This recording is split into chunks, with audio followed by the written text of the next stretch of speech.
ప్రేమ కలిగిన తండ్రి, పరిశుద్ధ దేవ, ఇక సాయంత్రం సమయం ముందు మీకు పాదముల దగ్గరికి మేము వచ్చి ఉంటున్నాం. ఎంతోమందికి లేని యొక్క గొప్ప అవకాశాన్ని తిరిగి ఇంకొకసారి మా జీవితంలో మీరు మాకు అనుగ్రహించి మీరు ప్రభావ మేము ఇక శిష్యత్వం గురించిన పాఠము మేము నేర్చుకునేలాగున పరిశుద్ధాత్మ దేవుడు ప్రభావ మీరు మాకు ఏర్పరిచినటువంటి యొక్క అవకాశాన్ని బట్టి మీకు వందనాలు, కృతజ్ఞతాస్తుతులు మేము చెల్లించుకుంటున్నాం. మరి ప్రభావ ఇక సొంత జ్ఞానం మీద మేము ఆధారపడి నేర్చుకోవడానికి మేము ప్రయత్నించకుండా ప్రభా మీ దగ్గర నుండి ప్రభా నేరుగా మేము నేర్చుకోవడానికి మీరు మాకు సహాయం దయచేయండి. మరి ఈ క్లాస్కి మీరు తీసుకొచ్చిన మీకు బిడ్డలు ఆన్లైన్లో, ఆఫ్లైన్లో ప్రతి ఒక్కరిని బట్టి మీకు వందనాలు. ఇంకా రావాల్సిన వారు, వస్తున్న వారిని మీరు త్వరగా తీసుకురావాల్సిన మేము ప్రార్థన చేస్తున్నాం. మిమ్మల్ని తగ్గించుకుంటూ మిమ్మల్ని హెచ్చిస్తూ యేసుక్రీస్తు పరిశుద్ధ నామంలో వేడుకుంటున్న పరలోకపు తండ్రి. సో డిసైపుల్షిప్ అనే ఒక న్యూస్ సబ్జెక్ట్ని మనము లాస్ట్ వీక్లో మనం ప్రారంభించాము. ఆన్లైన్లో ఉన్న వాళ్ళకి మీకు వినిపిస్తుందో ఒకసారి కొంచెం కన్ఫర్మ్ చేయండి. Okay, thank you. Okay, so discipleship, శిష్యత్వము అన్న ఒక టాపిక్లో మనము చూస్తూ ఉన్నాం. అప్పుడు ఈ సబ్జెక్ట్ని మనము రెండు విధాలుగా డివైడ్ చేసి మనం చదవబోతున్నాం అనేసి లాస్ట్ వీక్లో నేను చెప్పాను. సో ఒకటి బిబ్లికల్ ప్రిన్సిపల్స్ ఆఫ్ డిసైపుల్స్, అంటే శిష్యత్వం యొక్క బైబిల్ సిద్ధాంతం ఏంటి, శిష్యత్వం గురించి బైబిల్ మనకు బోధించే సిద్ధాంతం ఏంటి అని ఒక భాగంగా మనం చదువుకోతున్నాం. రెండవ భాగము బిబ్లికల్ ప్రాక్టీస్ ఆఫ్ డిసైపుల్షిప్, శిష్యత్వము బైబిల్లో సంబంధమైన అభ్యాసం, ఏ విధంగా మనం అభ్యసించేది, బైబిల్ పరంగా ఈ యొక్క శిష్యత్వాన్ని ఏ విధంగా మనం అభ్యసించేది అని దీంట్లో ఒక 4 కార్యాలను మనము చూసే విధంగా నేను చెప్పాను. సో లాస్ట్ వీక్లో మనము ఇంట్రడక్షన్ మనం చూసాము. ఈ యొక్క శిష్యత్వం అనే యొక్క టాపిక్, ఈ పేరు లేకపోతే ఈ యొక్క స్థానము గురించి ఉద్దేశం ఏంటి, దీని యొక్క పరిచయం ఏంటి అనేది మనము కొన్ని పాయింట్స్ మనం చూసాం. బైబిల్ యొక్క ఉద్దేశం ఏంటి అని మనం చూసాం. ఫైనల్లీ లాస్ట్ క్లాస్ మనము ఈ చార్ట్తో మనం కంప్లీట్ చేసాం. ఐ హోప్ మీకు ఈ చార్ట్ మీకు అది యూస్ఫుల్గా ఉంటుందని నమ్ముతున్నాను. సో ఒక స్మాల్ రివిజన్ ఈ యొక్క చార్ట్ నేను చేసి మళ్ళీ ఈరోజు క్లాస్కి మనము కంటిన్యూ అవుతాం. ఇప్పుడు లెవెల్ ఆఫ్ మెచ్యూరిటీ, మనము ఆత్మీయ జీవితంలో అడుగు పెట్టినప్పటి నుండి, ఇంకోలాగా ఎలా చెప్పచ్చు అంటే మనం యేసుక్రీస్తుని సొంత రక్షకునిగా అంగీకరించినప్పటి నుండి మనము 2 రోల్ని మనం ప్లే చేసేదానికి అవకాశం ఉంటుంది. ఒకటి, మనము శిష్యులుగా ఉండాలి. రెండవది, మనము శిష్యులుగా తయారు చేసే వాళ్ళగా మనం ఉండాలి. అప్పుడు మనల్ని మనము శిష్యులుగా తయారు చేసుకొని ఇతరులను శిష్యులుగా తయారు చేసే ప్లేస్లో ఉండాలి. కొంతమంది సాధారణ విశ్వాసిగా మాత్రం నేను ఉన్నానంటే వాళ్ళు శిష్యులుగా వాళ్ళు ఉండే పరిస్థితి వస్తుంది. ఇప్పుడు ఒకవేళ ఇక్కడ ఉన్న మనము శిష్యులుగా తయారు చేయబడుతున్నాము, ఇతరుల్ని మనం శిష్యులుగా తయారు చేస్తూ ఉన్నాం. అప్పుడు ఒక శిష్యుడు అన్నప్పుడు అతని యొక్క అవసరం ఏది ఉంటుంది. ఒక శిష్యుడు ఒకవేళ చిన్న బిడ్డ, పుట్టిన బిడ్డ అయితే, ఒకవేళ చిన్న ఒక బేబీ అయితే, 1 to 3 years లోపల ఉన్న బేబీ అయితే, ఆ బిడ్డని ఒకవేళ శిష్యునిగా మార్చాలనుకుంటే ఆ బిడ్డకి ఎలాంటి అవసరత ఉంటుంది. ఒకవేళ అదే ఒక చైల్డ్గా ఒక ఇంకా కొంచెము వయసు వచ్చిన ప్రాయం అన్నప్పుడు ఆ బిడ్డకి అవసరత ఏది ఉంటుంది. ఒకవేళ అదే యంగ్స్టర్గా ఉండి ఒక యవ్వనస్తుని శిష్యునిగా తయారు చేయవలన్నప్పుడు, లేకపోతే ఒక యవ్వనస్తుడు శిష్యుడిగా ఉన్నట్లయితే అతనికి అవసరత ఏదై ఉంటుందంటే ఈ 3 స్ట్రెంగ్త్, ఎక్స్పీరియన్స్ అండ్ రెస్పాన్సిబిలిటీ. ఒకవేళ పెద్దవారు శిష్యులుగా ఉన్నట్లయితే వారికి అవసరమైనది ఏది ఉంటుందో వారి లైఫ్లో అన్నట్లయితే లీడర్షిప్ ఎబిలిటీ, నాయకత్వపు సామర్థ్యము, కన్సిస్టెంటీ స్థిరత్వము, సెల్ఫ్ డిసిప్లైన్ స్వయ క్రమశిక్షణ, స్పిరిచువల్ రీప్రొడ్యూసింగ్ ఆత్మీయంగా ఫలించడం అనేది వాళ్ళకి అవసరంగా ఉంటుంది. ఒకవేళ ఒక చిన్న ప్రాయంలో నేను శిష్యులుగా నేను ఉన్నాను, చిన్న బిడ్డ, ఆ బిడ్డ ఇప్పటి నుండే దేవుని యొక్క శిష్యురాలుగా అది ఎదుగుతూ ఉంది. అప్పుడు ఆ బిడ్డకి మోటివేటర్ ఎవరు, ఆ బిడ్డకి సహకరించే సహకారి ఎవరు అన్నట్లయితే, ఒకవేళ చిన్న బిడ్డ అయితే స్పిరిచువల్ అట్మాస్ఫియర్, తనకు కావాల్సినట్టు ఆత్మీయమైన ఒక పరిస్థితిని ఏర్పాటు చేసి పెట్టడం, చుట్టూ ఉన్న యొక్క పరిస్థితులను ఏర్పాటు చేసి పెట్టడం.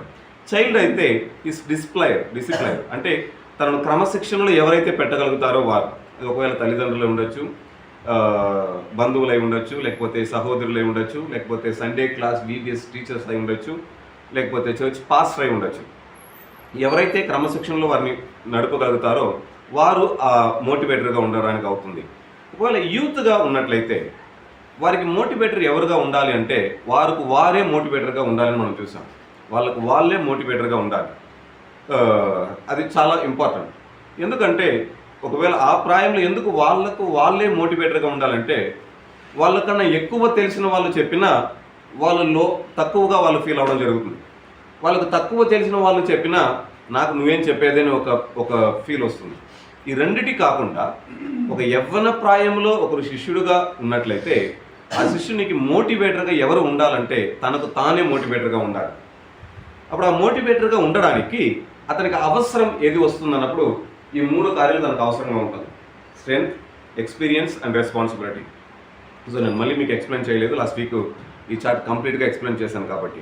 ఒకవేళ అదే పెద్దవారిగా ఉన్నట్లయితే దేవుడు వారు చేసిన పరిచర్య ఇది మాత్రమే వారికి మోటివేటర్గా ఉంటుంది. ప్రతిరోజు ప్రతి భాగంలో దేవుడే వారిని మోటివేట్ చేయాలి, లేకపోతే వారికి సహకారిగా ఉండాలి, వారు నడిపించాలి. అండ్ వారు చేసిన పరిచర్య, ఇంతవరకు వారు ఎలాంటి పరిచర్య చేశారు, ఎలా పరిచర్య చేస్తూ ఉన్నారు, ఆ పరిచర్యలో వారికి వచ్చే ఎక్స్పీరియన్స్ లేకపోతే వారు నేర్చుకున్న పాఠాలు ఏం చేస్తుందంటే వారు ఇంకా స్టెప్ అవుట్ వేయడానికి, ఇంకా వాళ్ళు ముందుకు వెళ్ళడానికి వారికి సహకరిస్తుంది.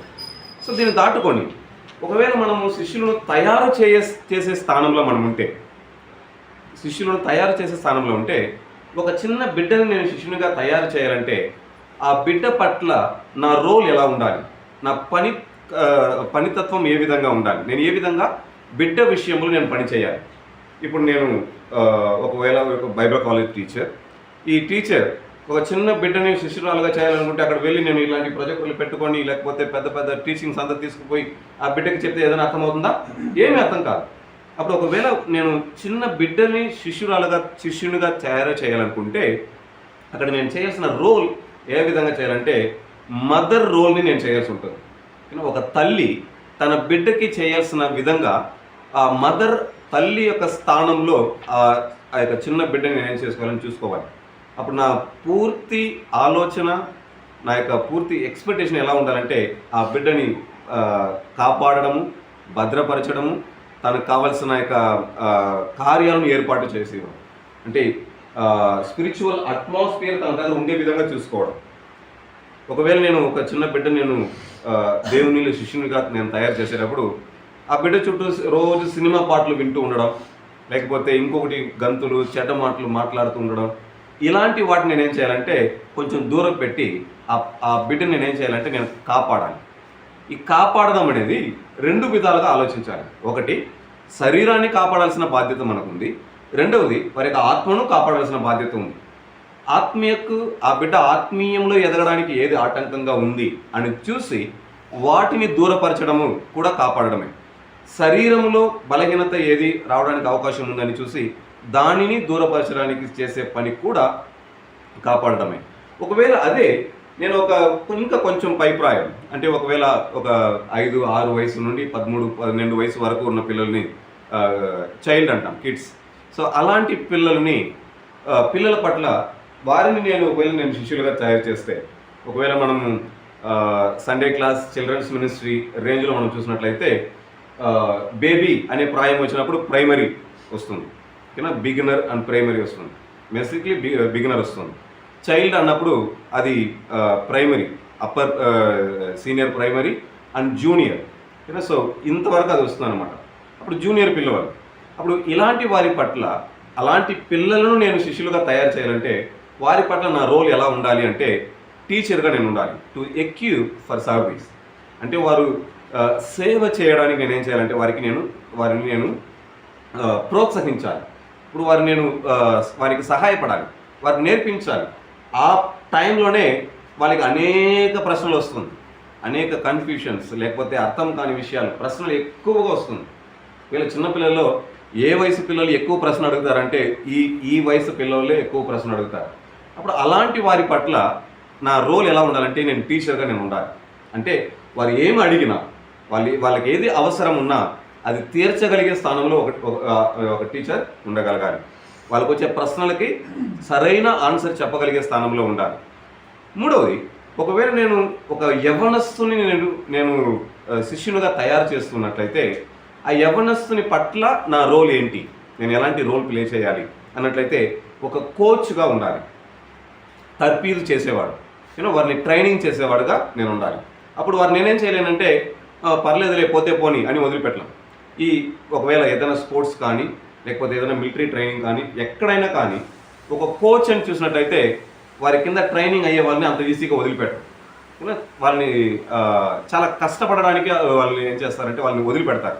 అంటే to help him develop strength and responsibility, అంటే వారి యొక్క బలాన్ని వాళ్ళు ఎక్కువ చేసుకోవడానికి లేకపోతే వారి యొక్క బాధ్యతను ఎక్కువ చేసుకోవడానికి ఆ యొక్క కోచ్ ఏం చేస్తారంటే వారికి సహకరించాలి.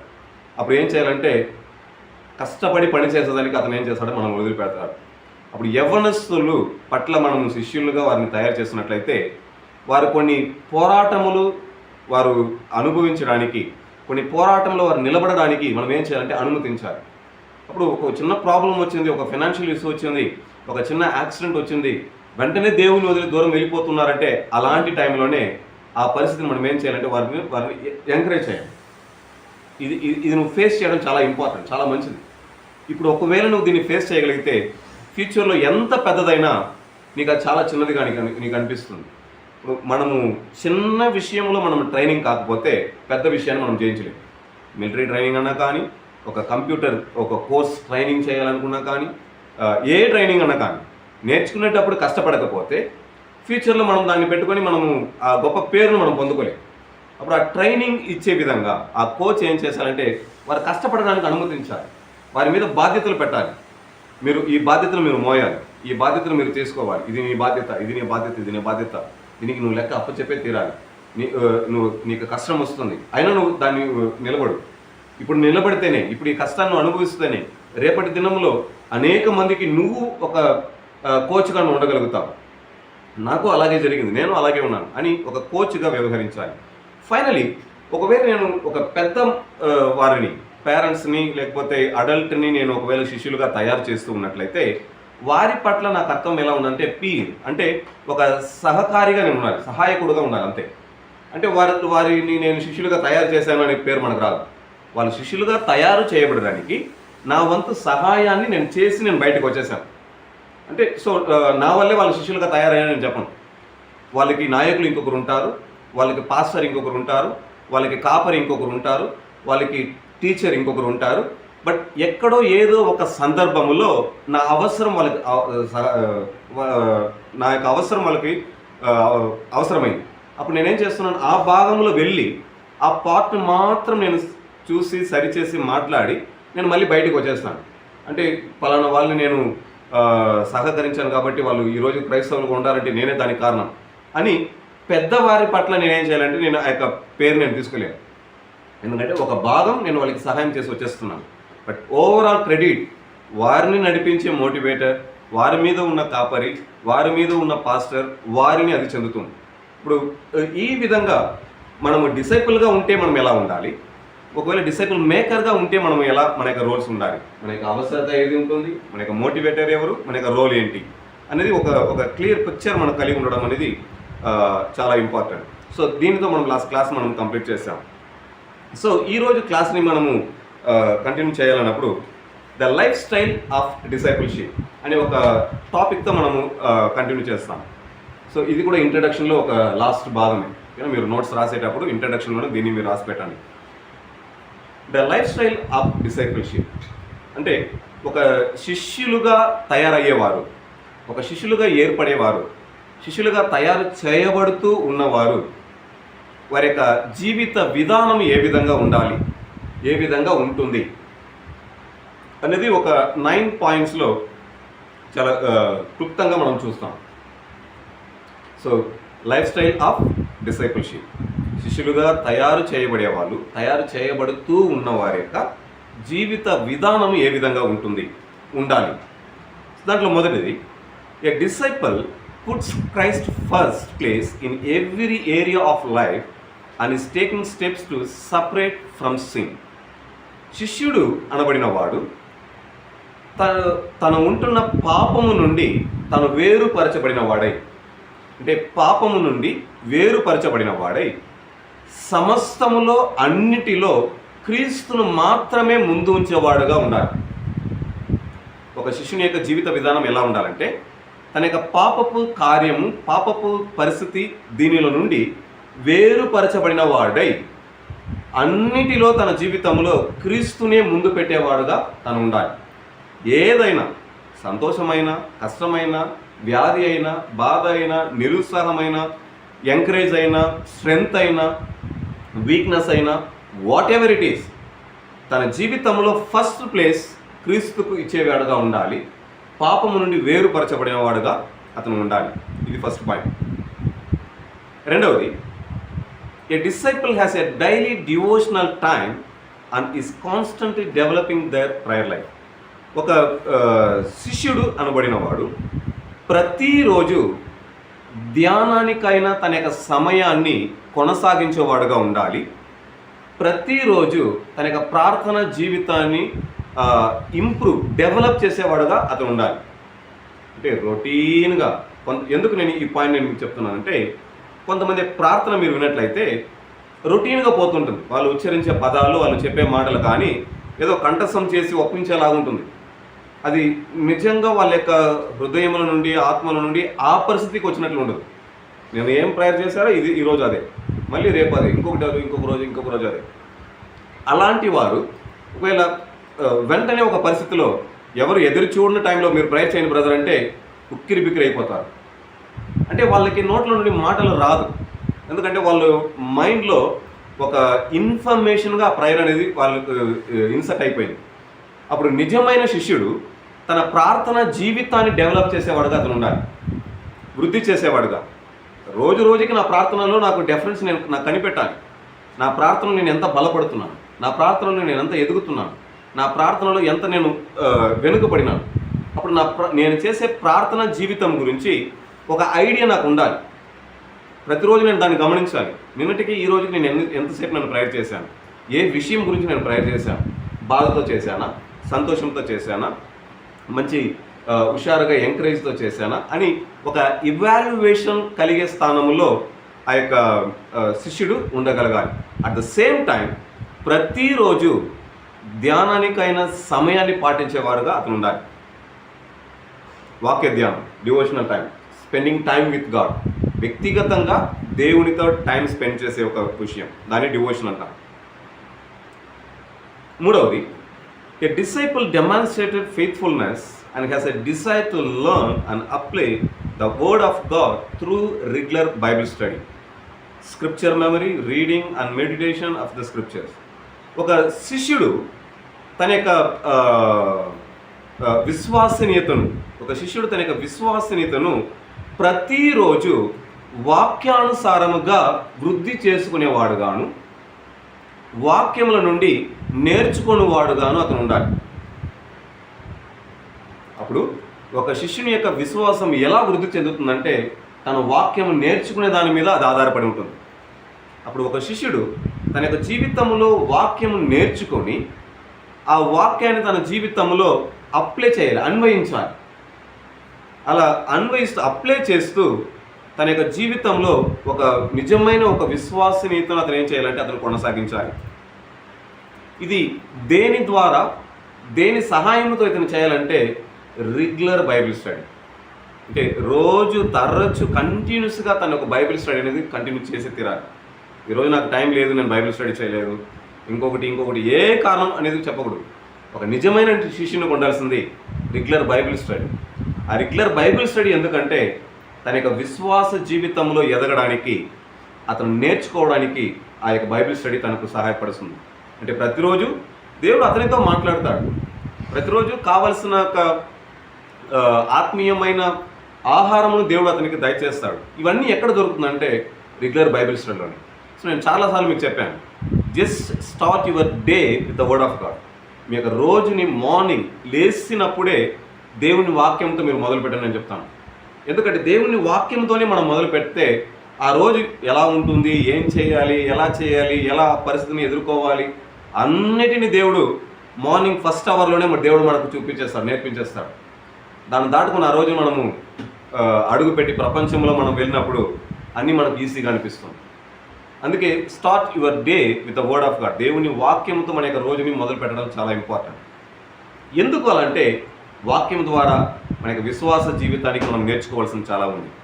నేర్చుకొని మన జీవితంలో అప్లై చేయాల్సింది చాలా ఉంది. ఇప్పుడు దీంట్లో స్క్రిప్చర్ మెమరీ దీంట్లో ఉంటుంది, అంటే వాక్యాన్ని మనం కంఠస్థ చేయడం ఉంటుంది. రీడింగ్ అండ్ మెడిటేషన్, చదవడము, ధ్యానము చేయడము యొక్క వాక్యాలని ఇవన్నీ ఉంటుంది. అంటే ఒక బైబిల్ వాక్యాన్ని నేను ఈరోజు కూర్చొని నేను రెగ్యులర్గా నేను చదువుతానంటే నేను వాక్యమును కంఠస్థం చేయడం దానికి ఆధారంగా ఉంటుంది. నేను దేవుని వాక్యాన్ని నేను ధ్యానం చేయడానికి, చదవడానికి నాకు సహకారంగా ఉంటుంది. సమ్టైమ్స్ నేను మీకు చాలాసార్లు మీకు చెప్పాను, బైబిల్ చదివేటప్పుడు ఫాస్ట్గా చదివేది ఉంటుంది, నిదానంగా ధ్యానించి చదివేది ఉంది. దాని స్టడీకి రీడింగ్కి డిఫరెంట్ ఉంటుంది. ఓకే, అధ్యయనం చేయడము, చదవడం. ఈ బైబిల్ స్టడీలో ఈ రెండింటిని మనం చేస్తాం. చదవడము జరుగుతుంది, అధ్యయనం చేయడం జరుగుతుంది.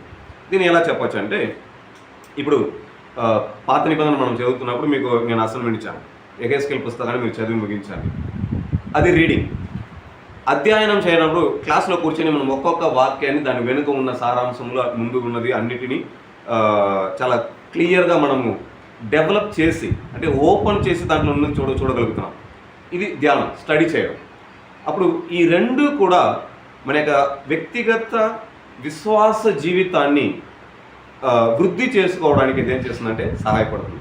అప్పుడు ఒక నిజమైన శిష్యుడు ప్రతిరోజు రెగ్యులర్ బైబిల్ స్టడీని మెయింటైన్ చేసే ఒక వ్యక్తిగా అతను ఉండాలి.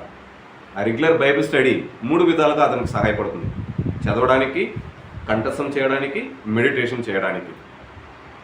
Fourth point, a disciple manifests a heart for witnessing, gives out the truth and presents the gospel regularly with increasing scales.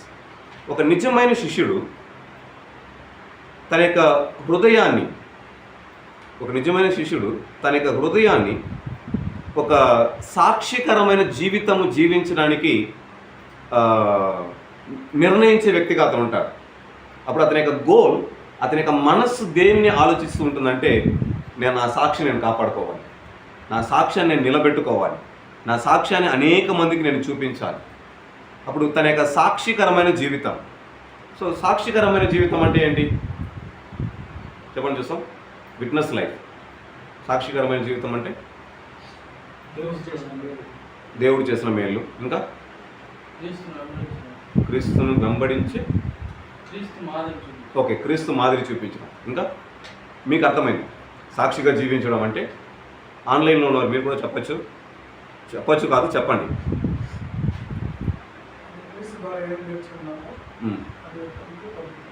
Okay, so క్రీస్తు దగ్గర నుండి నేను ఏదైతే నేర్చుకున్నానో అది ఇంకొకరికి నేను చెప్పడం, ఇంకా మీకు అర్థమయ్యింది.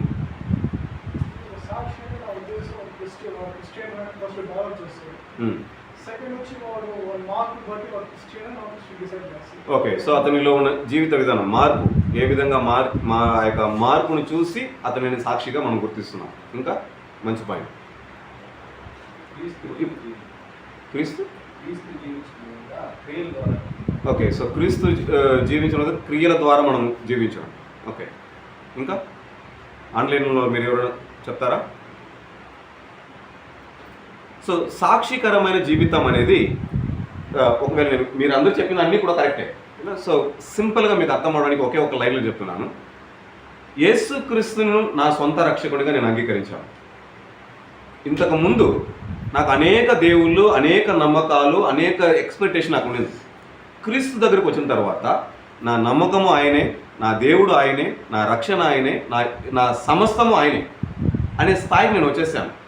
ఇప్పుడు నా సమస్తము ఆయనే, నేను అన్నిటికీ ఆయన మీదే ఆధారపడుతున్నాను, అన్నిటికీ ఆయననే ముందు పెడుతున్నాను, అన్నిటికీ ఆయనే నాకు తండ్రి, అన్నిటికీ ఆయనే నాకు ప్రభువు అని ప్రపంచానికి నేను చూపించడం. అర్థమవుతుందా?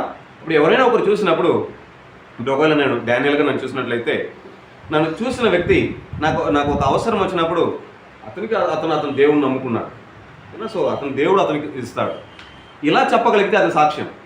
ఒకవేళ అతను ఎవరి దగ్గర తీసుకోపోతున్నాడు, ఎవరు అతనికి సహాయం చేయబోతారు, ఎవరు అతనికి హెల్ప్ చేయబోతున్నారో ఇలా ఆలోచిస్తే నేను దేవుణ్ణి ముందు పెట్టలేదు, ఒక మనిషిగా నేను ముందు పెట్టాను. అప్పుడు అక్కడ నా సాక్ష్యం అనేది ఏం చేస్తుందంటే డ్యామేజ్ అవుతుంది.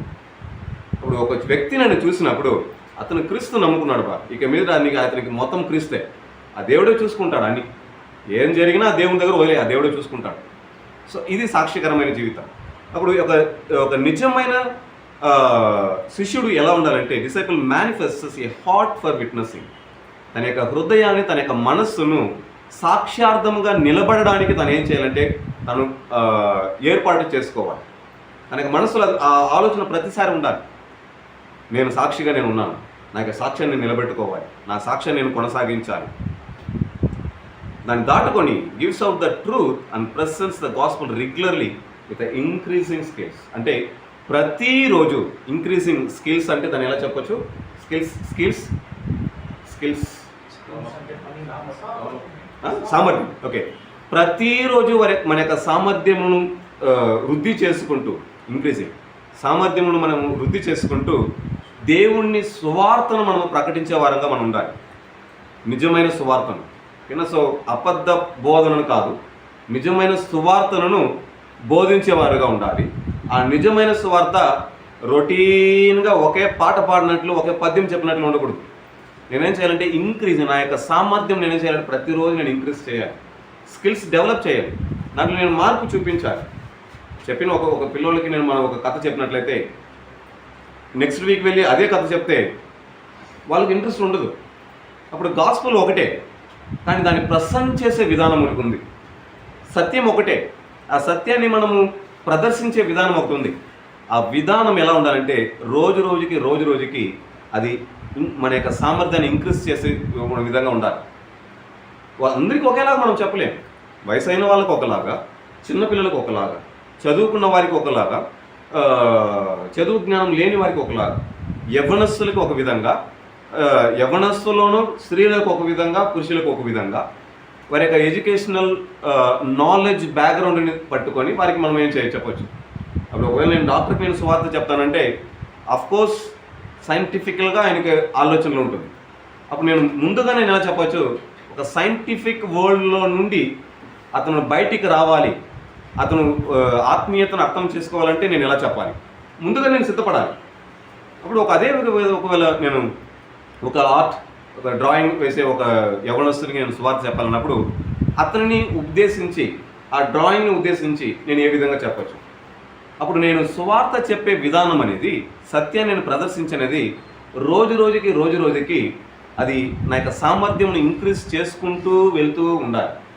అదే గుడ్డిగా అదే పోతున్నది కాదు, కంటిన్యూస్గా అదే పోయేది కాదు. చెప్పిందే చెప్పి, చేసిందే చేసి, మాట్లాడిందే మాట్లాడి, కొత్తగా ఏదైనా ప్రశ్న వచ్చినట్లయితే దానికి ఆన్సర్ మన దగ్గర ఉండదు. ఎందుకు ఉండదంటే ఆన్సర్ లేకుండా కాదు, ఆ ఆన్సర్ని మనం వెతకుండా వదిలిపెట్టాం కాబట్టి. అందుకే యేసుక్రీస్తు శిష్యులను పంపించేటప్పుడు ఆయన చెప్పాడు, 12 మంది శిష్యులను, మీరు సర్వలోకములకు మీరు వెళ్ళుడి, సమస్త జనులను మీరు ఏం చేయండి, మీరు శిష్యులుగా చేయండి అని చెప్పి మాత్రం ఆయన వదిలిపెట్టలేదు. I'm be with you till the end of the world. నేను యుగ సమాప్తి వరకు నేను మీతోనే నేను ఉన్నాను. అపోస్తలుడైన పౌలు ఈ మాటని ఎలా ఖచ్చితంగా నెరవేరింది అనడానికి అపోస్తలుడైన పౌలు మనకు ఒక గొప్ప ఆధారం. అపోస్తలుడైన పౌలు పరిచయం చేసేటప్పుడు ఆయన ఏ వ్యక్తిని కలిసినప్పుడు ఆ వ్యక్తికి సరిపోయిన విధంగా ఆయన పరిచయం చేశాడు. ఒక రోమీని కలిసినప్పుడు రోమినికి ఎలా సువార్త చెప్పాలో అలా చెప్పాడు. ఒక చెరసాల అధిపతిని కలిసినప్పుడు అతనికి ఎలా చెప్పాలో అలా చెప్పాడు. ఒక పరిసయ్యుని కలిసినప్పుడు పరిసయ్యునికి ఎలా చెప్పాలో అలా చెప్పాడు. ఒక సద్దుకైని కలిసినప్పుడు సద్దుకైనికి ఎలా చెప్పాలో అలా చెప్పాడు. So the teachers of the law, ధర్మశాస్త్రోపదేశకులను అతను కలిసినప్పుడు వారికి ఎలా చెప్పాలో అలా చెప్పాడు. అప్పుడు ఆయన ఒకే ప్రాస్పెక్టివ్గా, ఒకే మెంటల్ మూడ్లో ఆయన వెళ్ళి చెప్పలేదు. ఏ పరిస్థితికి ఏ విధంగా చెప్పాలి అని ఒక క్లియర్ పిక్చర్తో వెళ్ళాడు. 17వ అధ్యాయంలో అపోస్తలుల కార్యము మనం చూసాం. ఆయన ఏథెన్స్ పట్టణానికి వెళ్ళాడు. వెళ్ళి అన్ని విగ్రహాలతో నిండి ఉంది, అన్ని పూజలు చేస్తున్నారు. అక్కడికి వెళ్ళి చాలా సింపుల్గా వాళ్ళు చేస్తున్న పూజలు ఏంటి, వాళ్ళు నమ్ముకుంటున్న దేవతలు ఎవరు, ఆ దేవతల పట్ల వాళ్ళకు ఉన్న నమ్మకం ఏ విధంగా ఉంది, ఆ దేవతలు అనబడిన వారి యొక్క పుస్తకాలు ఏ విధంగా ఉంది, ఆ పుస్తకాలలో ఆ దేవతల గురించి ఏమి రాయబడింది, వీటన్నిటిని చదివేసి చూసేసి వారి దగ్గర వెళ్ళేటప్పుడు చాలా వెరీ డిఫరెంట్గా, అంటే వారి యొక్క దేవతల గురించి చూడని దేవతలు, అంటే మీ కవీశ్వరులలో, మీ రచయితలలో కొంతమంది ఈ విధంగా చెప్పారు. అప్పుడు సువార్తని వారి బుక్ల నుండి లేకపోతే వారి యొక్క మతంలో నుండి తీసే వారికి అక్కడ ఏం చేయగలిగినారంటే సువార్త చెప్పగలిగినారు. ఇది ఎలా జరుగుతుందంటే ఉన్నదే పెట్టుకుని ఉపయోగించడం కాదు, రోజు రోజుకి మనము దేవుడు మనకిచ్చిన స్కిల్స్ని మనం డెవలప్ చేయాలి. మనం దీన్ని వృద్ధి చేసే తీరాలి. బైబిల్ నాకు అన్ని స్టోరీస్ తెలుసా అంటే అన్ని స్టోరీస్ తెలుసు. అది సరిపోతుందా అంటే అది మనకు సరిపోదు, చాలా క్లియర్గా తెలియపోదు. నేను ఇంతకుముందు నేను ఒకసారి మీకు చెప్పాను అనుకుంటాను, మేబీ సెకండ్ బ్యాచ్గా ఫస్ట్ బ్యాచ్గా నాకు ఐడియా లేదు. యోహాను సువార్తలో ఒక చిన్న పారబుల్, ఒక స్టోరీ, యేసుక్రీస్తు చేసిన ఒక అద్భుతం. ఈ అద్భుతాన్ని 52 వారాలకి ఒకే ఒక ప్యాసేజే, ఒకే ఒక స్టోరీ, ఆ స్టోరీని 52 వారాలకి ఎలా డిఫరెంట్గా మనం ఆ యొక్క స్టోరీని మనం కన్వే చేయొచ్చు. 52 సారాంశములు, 52 థీమ్స్ ఒకే స్టోరీ నుండి ఎలా చేయొచ్చు అనే విధంగా నేను ఆ యొక్క ఒక మెటీరియల్ నేను తయారు చేశాను.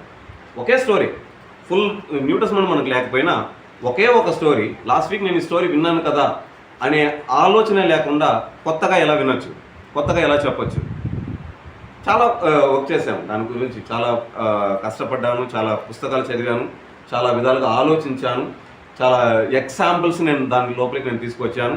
Examples from history, examples from family, examples from my own experience, examples from the church background. వీటన్నిటిని తీసుకొని చేయగలిగినాను. నాకే చాలా ఆశ్చర్యంగా ఉంది. ఐ యూస్ ఇట్ ఆల్సో, నేను దాన్ని ఉపయోగించాను తిరుచిలో. సో ఎందుకు చెప్తున్నానంటే ఇక 4th పాయింట్ ప్రకారం మన యొక్క హృదయాన్ని సాక్ష్యార్థంగా జీవించడానికి మనం ఏం చేయాలంటే మనం సిద్ధం చేసి పెట్టాలి. రెండవది, సువార్తను, సత్యమును మనం ప్రకటించడానికి ప్రతిరోజు మన యొక్క సామర్థ్యమును మనము వృద్ధి చేసుకునే వారంగా మనం ఉండాలి. ఇక శిష్యుడు అనబడిన యొక్క జీవిత విధానం. ఐదవది, a disciple attends a local church and maintain close ties with its fellowship, displaying love and unity. ఒక శిష్యుడు తన యొక్క స్థానిక సంఘం, లోకల్ చర్చ్, తన యొక్క స్థానిక సంఘమును, ఆ స్థానిక సంఘములో ఉన్న సహవాసాన్ని అతను వదిలిపెట్టుకోకుండా దాన్ని మెయింటైన్ చేసే ఒక వ్యక్తిగా ఉండాలి. ఆ చర్చిలో నాకు ఇది ప్రాబ్లంగా ఉంది, అది ప్రాబ్లంగా ఉంది, ఇది ప్రాబ్లంగా ఉంది అని వదిలిపెట్టకుండా తన స్థానిక సంఘములో ఆ ఫెలోషిప్ని తను వదిలిపెట్టకుండా ప్రతిరోజు, ప్రతి వారము కలిసినప్పుడల్లా ఆ యొక్క సహవాసాన్ని, ఆ యొక్క ప్రేమను కనుపరిచేవాడుగా ఉండాలి. నా శత్రువులుగానే ఉండొచ్చు, ఓకేనా, నేను బాగా ఉండకూడదు అనుకోవచ్చు, నాకు విరోధిగా నాకు కావాల్సిన పదవిని వారు తీసుకుని ఉండొచ్చు, ఓకేనా, నాకు కావాల్సిన ఒక పేరుని వారు తీసుకుని ఉండొచ్చు, నాకు బదులుగా అందరూ నేను చేసిన ఒక మంచి పనికి వారిని అందరూ పొగిడి మాట్లాడే విధంగా ఉండొచ్చు. వాట్ ఎవర్ ఇట్ ఈస్, ఒక నిజమైన శిష్యుడు ఎలా ఉండాలంటే తన యొక్క స్థానిక సంఘంలో తనకున్న సంబంధాన్ని మెయింటైన్ చేసేవాడుగా ఉన్నాడు. ఏ కారణం బట్టి ఆ సంఘాన్ని వదులుకునేవాడుగా ఉండకూడదు. ఎందుకంటే ఆ సంఘము దేవుని చేత మనకి ఇవ్వబడింది. వెరీ క్లియర్, దేవుని చేత మనకి ఇవ్వబడింది, మనుషుల చేత కాదు. రెండవది, ఆ సంఘంలో వారి యొక్క సహవాసాన్ని, వారి యొక్క ప్రేమను కనుపరిచేవారుగా ఆ యొక్క శిష్యులు ఉండాలి. నేను పోయాను, చర్చికి పోయాను, పాస్టర్ మెసేజ్ ఇచ్చారు, వర్షిప్ చేశారు, పాట పాడారు, అన్నీ చేశారు, లాస్ట్ ప్రేయర్ ముగించక ముందే సగం మంది వెళ్ళిపోతారు. కొన్ని సంఘాలు మీరు చూడరు, లాస్ట్ ప్రేయర్ ముగించక ముందే, ఈవెన్ ఆ లాస్ట్ ప్రేయర్ అయిన వెంటనే ఎవరిని పలకరించరు, ఎవరిని చూడరు, ఏది కాదు, పరిగెత్తపోతారు, ఏదో వాళ్ళకి అంత అర్జెంటుగా ఉన్నట్లు. సో వెరీ క్లియర్, సంఘముగా కూడుకోవడం అనేది ఒక పెద్ద గుర్తే. ఎందుకు ఆ యొక్క ఏర్పాటే చేయబడిందంటే ఈ యొక్క క్రైస్తవ సహవాసం కొరకు. ఆ సహవాసంలో క్రీస్తు మనకు అనుగ్రహించిన ప్రేమను ఒకరికొకరు పెంచుకోవడానికి. ప్రపంచం మనకి ఇచ్చిన ప్రేమనో లేకపోతే పొజిషన్నో షేర్ చేసుకునేదని కాదు. మా ఇంట్లో ఎలా జరిగింది, మీ ఇంట్లో ఎలా జరిగింది, నువ్వేం కొన్నావు, నేనేం కొన్నావు, నాకేం పని వచ్చింది, నీకేం పని వచ్చింది, ఇలా కాదు. దేవుడు నీ లైఫ్లో లాస్ట్ వీక్ ఏం చేశాడు, నా లైఫ్లో దేవుడు నాకు లాస్ట్ వీక్లో ఎలా చేశాడు, లాస్ట్ వీక్ నీ గురించి నేను ఇది ప్రేయర్ చేశాను, నాకు నెక్స్ట్ వీక్ నా గురించి మీరు ప్రేయర్ చేయండి. ఆత్మీయంగా దేవుని యొక్క ప్రేమను ఒకరికొకరు పంచుకోవడానికి ఆ యొక్క స్థానిక సంఘంలో వారి యొక్క ఇన్వాల్వ్మెంట్, వారి యొక్క దాన్ని రెగ్యులర్గా మెయింటైన్ చేయడం అనేది ఒక నిజమైన శిష్యుని యొక్క జీవిత విధానం. ఓకేనా, సో ఇది 5th పాయింట్. ఆరవది, ఏ disciple demonstrate A servants heart by sincere interest in helping others. ఒక నిజమైన శిష్యుడు ఇతరులకి సహాయపడడం ద్వారా నిజమైన సేవకుని యొక్క హృదయాన్ని కలిగి ఉన్నాడు అన్నది ఏం చేయాలంటే అతను ప్రతిరోజు చూపించగలగాలి. అంటే నేను సేవకుడు చెప్పుకోవడంతో కాదు, అతను చేసే హెల్ప్, అతను చేసే సహాయం ఇతరుల పట్ల, సంఘము పట్ల, సంఘంలో ఉన్న విశ్వాసుల పట్ల, లేకపోతే సమాజంలో ఉన్న వారి పట్ల తను చేసే సహాయము ఏం చేయాలంటే అతని యొక్క హృదయపూర్వకంగా అతను సేవకుడుగా ఉన్నాడు, అంటే తన యొక్క స్థానాన్ని తగ్గించుకొని తన పని చేశాడు అనేది చూపించాలి. ఒకవేళ నేను ఒక చిన్న ఎగ్జాంపుల్ నేను చెప్పచ్చు అంటే, రీసెంట్గా మీకు జరిగిన గ్రాడ్యుయేషన్లో మా బైబిల్ కాలేజ్ డైరెక్టర్ నేను పిలిపించాను. ఆయన he was the chief person, chief guest. ఆ సర్టిఫికేట్స్ ఆ బ్యాగ్లో ఉన్నది, అది రోల్ చేసి పెట్టినా కదా, అది తీసి ఇవ్వడానికి అక్కడ మనిషి లేదు. ఆయన ఎక్కడో ఉన్నది కనిపెట్టి తీసి ఆయన ఒక్కొక్కటిగా తీసిచ్చాడు. మీరు ఎవరైనా చూసారా? ఆ పని ఆయనే చేశారు. సో యాక్చువల్గా అది ఆయన చేసి ఉండకూడదు, ఎందుకంటే ఆయన రోల్, ఆయన స్టేజ్ అంతా చాలా పెద్దది. ఆయన యొక్క సీనియారిటీ కానీ, ఎక్స్పీరియన్స్ కానీ, ఆయన యొక్క స్థానం కానీ చాలా పెద్దది. ఆయన అంత కిందకి దిగి ఆయన వచ్చి ఆ బ్యాగ్ను వెతికి తీసుకొచ్చి దాంట్లో నుంచి ఒక్కొక్కటిగా తీసి ఇవ్వడం అనేది ఆయన చేయాల్సిన పని కాదు. అప్పుడు మనం చేసే ఒక కార్యము ఏం చేస్తుందంటే మనం ఎంతగా హృదయపూర్వకంగా మనం సేవకులుగా ఉన్నాము అనేది చూపిస్తుంది. అప్పుడు ఒక నిజమైన శిష్యుడు తన హృదయపూర్వకంగా తాను సేవకుడుగా ఉన్నాడు అని చూపించే విధానంగా ఇతరులకి సహాయపడడంలో తను చూపించడం అనేది చాలా ఇంపార్టెంట్. చెప్పుకోవడం కాదు. సమ్టైమ్స్ కొంతమంది మనం చూడవచ్చు, వారి యొక్క డ్రెస్సింగ్ సెన్స్లో వారి యొక్క బ్యాగ్స్ కానీ, లేకపోతే వారి యొక్క బైబిల్స్ కానీ, లేకపోతే వారి ఇక్కడ బ్యాజెస్ కొంతమంది గుచ్చుకోవడం కానీ, వీటన్నిటిని పెట్టుకొని నేను సేవకుడిని చూపించడానికి ట్రై చేస్తాను. బట్ ఒక నిజమైన శిష్యుడు తను చేసే క్రియల ద్వారా హృదయపూర్వకంగా తన శిష్యుడిగా ఉన్నాడని చూపించగలగాలి. తన హృదయానికి అర్థం కావాలి, నేను ఒక సేవకుడిని, దేవుడు నన్ను పిలిపించింది సేవ చేయడానికి. ఈవెన్ దాన్ని దాటుకొని యేసుక్రీస్తు చెప్పాడు, ఒక సేవకుడు అన్నవాడు ఎలా చేయాలంటే ఇంకొకరి యొక్క కాళ్ళ కింద ఉండాలి, ఆ కాళ్ళను కడగడానికి కూడా తను సిద్ధంగా ఉండాలి. దాన్ని డౌన్ టు ద ఎర్త్ అనే ఒక మాట మనం ఇంగ్లీష్లో చూడవచ్చు. అంటే పరలోకం నుండి, ఆకాశం నుండి ఆయన భూమి వరకు తను తగ్గించుకున్నాడు. అంటే నేనేదో పెద్ద పాస్టర్, నేనేదో పెద్ద టీచర్, నేనేదో పెద్ద ఎక్స్పీరియన్స్, నాకేదో పెద్ద టాలెంట్ ఉంది, ఇదంతా దేవుడు చెప్పలేదు. అని చెప్పింది వాళ్ళకి నువ్వు సహాయం చేసేటప్పుడు వారి యొక్క స్థానాన్ని గుర్తించి నువ్వు సహాయం చేయదు. వాళ్ళు నీకైనా తక్కువైన వాళ్ళ, నీకైనా ఎక్కువైన వాళ్ళ, నీకు వాళ్ళు మంచి వాళ్ళ, చెడ్డ వాళ్ళ, నీకు వాళ్ళు వాళ్ళ మీద నీకు జెల్లస్ ఉందా లేదా, ఇదన్నీ పక్కన పెట్టి ఒక శిష్యుని యొక్క కర్తవ్యం ఏంటంటే ఇవన్నీ పక్కన పెట్టి హృదయపూర్వకంగా ఇంకొకరికి నువ్వేం చేయాలంటే క్రియలతో నువ్వు సహాయం చేయగలగాలి. ఇది 6th పాయింట్. ఓకే, నెంబర్ 7, 7వది, a disciple is a learner and open and teachable. ఒక నిజమైన శిష్యుడు నేర్చుకునేవాడుగా అతను ఉండాలి. లెర్నర్ అంటే ఇది కంటిన్యూ టెన్స్, ఓకేనా? ప్రతిరోజు నేర్చుకుంటున్న వాడుగా ఉండాలి, ఎప్పుడో నేర్చుకున్న వాడుగా కాదు. సో ఈ భాగంలో చాలామంది మిస్టేక్ చేస్తాం. బైబిల్ నేను చదివేస్తాను, నాకు అన్నీ తెలుసు. బైబిల్ కాలేజ్ నేను గ్రాడ్యుయేషన్ తీసుకున్నాను, అన్నీ తెలుసు. నేను చర్చి పాస్టర్గా ఉన్నాను 5 సంవత్సరాలు, 10 సంవత్సరాలు, 20 సంవత్సరాలు, నాకు అన్నీ తెలుసు. నేను చర్చి ఒక ఎల్డర్గా ఉన్నాను, నాకు అన్నీ తెలుసు. బైబిల్ నాకు తెలియని భాగమే లేదు అనే ఒక థాట్లో మనం ఉంటాం. బట్ నిజమైన శిష్యుడు అనబడిన వాడు he must be a learner. తను నేర్చుకునేవాడుగా ఉండాలి. ప్రతిరోజు అతని యొక్క డిజైర్, అతని యొక్క ఆశ, అతని యొక్క ఎక్స్పెక్టేషన్ ఎలా ఉండాలంటే నేను ఇంకా నేర్చుకోవాలి. దాన్ని మాత్రం కాదు, ఓపెన్ అండ్ టీచబుల్, అంటే దాన్ని ఇతరులకి బోధించగలిగే స్థాయికి అతను ఏం చేయాలంటే అతను తన యొక్క జీవితాన్ని తను మార్చుకోవాలి. నేర్చుకొని జ్ఞానంగా మనము ఇన్ఫర్మేషన్ స్టోర్ చేసుకోవడం కాదు. ఒక చిన్న షాక్ లాగా కొట్టినట్లు మొత్తం మన మైండ్లో మొత్తం పోతుంది. అందుకే చాలాసార్లు నేను క్లాసెస్ గురించి కూడా మీ దగ్గర చెప్తూ ఉంటాను. సో మనం ఎంత నేర్చుకుంటున్నాం అనేది మెయిన్ మ్యాటర్ మాత్రం కాదు, నేర్చుకున్నది నేను ఎంత టీచ్ చేస్తున్నాను ఓపెన్గా. ఆ ఓపెన్ టీచింగ్ అనేది చాలా ఇంపార్టెంట్. దాచిపెట్టుకోకుండా. సమ్టైమ్స్ దేవుడు ఒక విషయాన్ని చెప్పమని ఆయన మనకు ప్రేరేపిస్తాడు అనుభవపూర్వకంగా. అండ్ నేను అది విషయం చెప్తే వాళ్ళకి అది ఇష్టంగా ఉండదు, వాళ్ళకి అనుకూలంగా ఉండదు, వాళ్ళకి అది ప్రతికూలంగా ఉంటుంది. మళ్ళీ నన్ను గురించి ఏదో తప్పుగా అనుకుంటారేమో. అప్పుడు అక్కడ ఏమైనా చేస్తానంటే నేను ఫిల్టర్ చేసి వారికి కావాల్సింది మాత్రం చెప్పేసి వెళ్ళిపోతాను. నేను తప్పించుకున్నాను, ఎస్కేప్ అయ్యాను. నిజమైన శిష్యుడు అలా ఉండకూడదు. నిజమైన శిష్యుడు ఏం చెప్పాలనుకున్న విషయాన్ని, తను నేర్చుకున్న విషయాన్ని ఓపెన్గా టీచ్ చేసేవాడుగా ఉండాలి. నాకు చెప్పమని నేను చెప్పేస్తున్నాను అంతే, ఏమన్నా కానీ. దీనికి గ్రేట్ ఎగ్జాంపుల్ పాత నిబంధనలో మనం ఆహాబుని మనం చూడవచ్చు. ఆహాబు కాలంలో ఉన్న ఎలియాని మనం చూడవచ్చు. దేవుడు చెప్పమనేది చాలా క్లియర్గా ఆయన చెప్పేశాడు. దాని యొక్క ఫలితం ఏ విధంగా ఉంటుంది అన్నీ తెలుసు, అని he ready to teach everything. దేవుని వైపు నిలబడిన ఒక వ్యక్తి ఓపెన్గా ఇశ్రాయేల్ ప్రజలని కానీ ఆహాబు యెజబెల్ యొక్క ప్రవక్తలు అందరి ముందు కానీ అతను చెప్తున్నాడు, మీరు ఇంకా ఎన్నాళ్ళ మట్టుకు మీరు రెండు తలంపుల మధ్య మీరు ఉంటారు. How long you will be in two opinion. ఈ రోజే ఒక నిర్ణయానికి మీరు వచ్చే తీరాలి. ఆహాబు యెజబెల్ వీరు ఏర్పాటు చేసిన దేవతలు నిజమైన దేవత, లేకపోతే ఇశ్రాయేల్ దేవుడైన యెహోవా నిజమైన దేవత, ఈరోజు ఒక నిర్ణయానికి వచ్చే తీరాలి అని ఒక ఓపెన్ టీచబుల్ అనే ఒక స్పిరిట్ కలిగి ఉండడం చాలా ఇంపార్టెంట్ నిజమైన శిష్యునికి. నెక్స్ట్ పాయింట్ 8, నంబర్ 8 మనం చూసినప్పుడు, ఏ disciple is giving regularly and honouring God with their finance.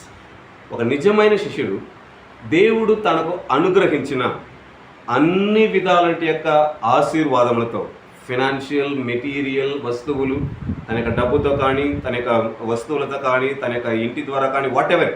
So దేవుడు తనకిచ్చిన అన్ని సోర్స్ ద్వారా రెగ్యులర్గా దేవునికి హానర్, గౌరవాన్ని, దేవునికి మర్యాదను రెగ్యులర్గా ఇచ్చే ఒక వ్యక్తిగా ఉండాలి. తన డబ్బును బట్టి, తనకు ఉంటున్న వాహనాన్ని బట్టి, తనకుంటున్న వస్తువులను బట్టి, దేవుడు తనకిచ్చిన యొక్క మెటీరియల్ సోర్స్, అర్థమవుతుందా? మెటీరియల్ అంటే వస్తుపరమైన ఆశీర్వాదాలు, వీటన్నిటి ద్వారా ప్రతిరోజు దేవునికి కృతజ్ఞతలు చెప్పే వ్యక్తిగా, దేవుని హానర్ చేసే ఒక వ్యక్తిగా ఉన్నాను. ప్రభు, ఇప్పుడు నేను ఏదైతే కలిగి ఉన్నానో అది మీ చేతనే కలిగి ఉన్నాను. మీరు లేకపోతే నేను లేదు, మీరు లేకపోతే నాకు ఈ ల్యాప్టాప్ లేదు, మీరు లేకపోతే నాకు ఫోన్ లేదు, మీరు లేకపోతే నాకు ఇల్లు లేదు, మీరు లేకపోతే నాకు పెన్ లేదు. ఇవన్నిటికి కారణం మీరే, మీ ద్వారానే నాకు ఇది వచ్చింది అని మనకున్న ప్రతి మెటీరియల్ సోర్స్ని బట్టి ప్రతిరోజు దేవునికి ఇవ్వాల్సిన ఒక స్థానాన్ని మనం దేవునికి ఇచ్చే వాళ్ళంగా మనం ఉండాలి. అంటే నా దగ్గర నిన్న 50 రూపాయలు ఉంది, రేపు వెళ్ళి నేను పెన్ను తీసుకోబోతున్నాను, నా డబ్బుతో నేను తీసుకున్నాను, ఎవరు నాకు సహాయం చేయలేదు. ఇలాంటి తాటతో కాకుండా ఒక నిజమైన శిష్యుని యొక్క ఆలోచన ఎలా ఉండాలంటే, what I'm having it's only by the God. నా దగ్గర ఏదైతే నేను కలిగి ఉన్నానో ఇది దేవుని చేత నాకు దొరికింది. నా జాబ్, నా యొక్క వస్తువులు, నా యొక్క ఫ్యామిలీ థింగ్స్, నా యొక్క మెటీరియల్ సోర్స్ ఏదైనా కానీ వీటన్నిటిని బట్టి దేవునికి ఆ యొక్క గౌరవాన్ని చెల్లించేవారుగా వారు ఉండాలి. Okay, number 9, A disciple demonstrate the fruits of spirit by an attractive walk and the relationship to Christ and their neighbor. ఒక నిజమైన శిష్యుడు తన ఆత్మీయముగా ఫలించులాగున, తన నిజమైన శిష్యుడు ఆత్మీయముగా ఫలించి ఒక అట్రాక్టివ్ వాక్ అంటే అందరూ మనల్ని తిరిగి చూసే విధంగా మన యొక్క జీవిత విధానం ఉండేలాగున దేవుడు యేసుక్రీస్తుతోనూ ఇతరులతోనూ సంబంధం కలిగి ఉండాలి. ఒక నిజమైన శిష్యుడు ఆత్మీయమైన ఫలములను ఇస్తూ, ఆత్మీయంగా ఫలిస్తూ, తన యొక్క జీవిత విధానము లేకపోతే తన యొక్క జీవిత నడవడిక ద్వారా క్రీస్తుతో సంబంధం కలిగిన వ్యక్తిగాను, నైబర్ పొరుగు వాణితో సంబంధం కలిగిన వ్యక్తిగాను అతను ఉండాలి. అప్పుడు ప్రతిరోజు నేను దేవునితో కరెక్ట్గా ఉన్నాను అనుకుంటే మాత్రం శిష్యుడిగా తను ఉండలేదు. తన నైబర్తోనూ సరిగా ఉండాలి. నేను దేవునితో కరెక్ట్గా నేను డీల్ చేస్తున్నాను, నైబర్తోనూ సరిగా డీల్ చేసే ఒక వ్యక్తిగా ఉండాలి. అన్నిటికీ మించి హీ మస్ట్ బి ఫ్రూట్ఫుల్, తను ఫలించే వ్యక్తిగా ఉండాలి, ఫలించని వ్యక్తిగా ఉండకూడదు. రోజు రోజుకి ఒక శిష్యుడు తన ఫలములను తను చూడగలగాలి, తన ఫలములను ఇతరు చూడగలిగే విధంగా తన జీవిత విధానాన్ని తను సిద్ధము చేసుకోవడం, ఏర్పాటు చేసుకోవడం అనేది చాలా ఇంపార్టెంట్. సో ఇంకా చాలా విషయాలు చెప్పచ్చు. మెయిన్గా ఈ 9 పాయింట్స్ మీరు చూసినట్లయితే ఒక నిజమైన శిష్యునికి తన జీవిత విధానంలో తను కలిగి ఉండాల్సిన కార్యాలు అన్నప్పుడు ఈ 9 కార్యాలు ఒక శిష్యుని యొక్క జీవితంలో అతను కలిగి ఉండాలి. దీనిలో ఏదైనా ఒకటి లేకపోతే అయితే అతను శిష్యులుగా తయారవడంలో, తాను సిద్ధపాటు చేయడంలో ఏదో ప్రాబ్లం ఉందని అర్థం. నువ్వైనా నేనైనా, నాకు పైన ఉన్న పాస్టర్ అయినా, నేను కింద ఉన్న శిష్యుడైనా కానీ వీటన్నిటినీ కరెక్ట్గా మనము చెక్ చేసుకొని am I growing A real disciple, నేను నిజమైన శిష్యునిగా నేను ఎదుగుతున్నానా అని వీటిని బట్టి మనం ఏం చేయాలంటే మన జీవిత విధానాన్ని ప్రతిరోజు మనము సరిచూసుకోవాలిగా ఉండడం చాలా ఇంపార్టెంట్. ఓకే, సో మనము సబ్జెక్ట్ టాపిక్లోకి మనం వస్తాం. 2 విధాలుగా మనం డివైడ్ చేసామని చెప్పాం. Biblical principles of discipleship, Bible యొక్క శిష్యత్వం గురించిన బైబిల్ యొక్క సిద్ధాంతం ఏదని మనం చూసాం. దాంట్లో 5 పాయింట్ మనం చూసాము. దాంట్లో first the command for make disciples, అంటే శిష్యులుగా తయారు చేయడానికి మనకు ఆజ్ఞ అనేది మనకి ఇవ్వబడింది. శిష్యులుగా తయారు చేయుట ఒక ఆజ్ఞగా మనకి ఇవ్వబడింది. అదే ఒక చాయిస్గా మనకి ఇవ్వలేదు. ఏదో ఒక నువ్వు చేస్తే చెయ్యి, చేయకపోతే పో అనే విధంగా మనకి ఇవ్వలేదు. లేకపోతే ఏదో ఒక ఒక ఆప్షన్గా మనకి ఇవ్వలేదు. ఇది ఒక ఆజ్ఞగా మనకి ఇవ్వబడింది. మత్తయి సువార్త 28వ అధ్యాయము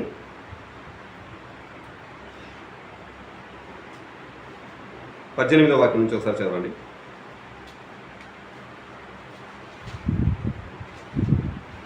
అయితే యేసు వారి వద్దకు వచ్చి 18 నుంచి చదవండి.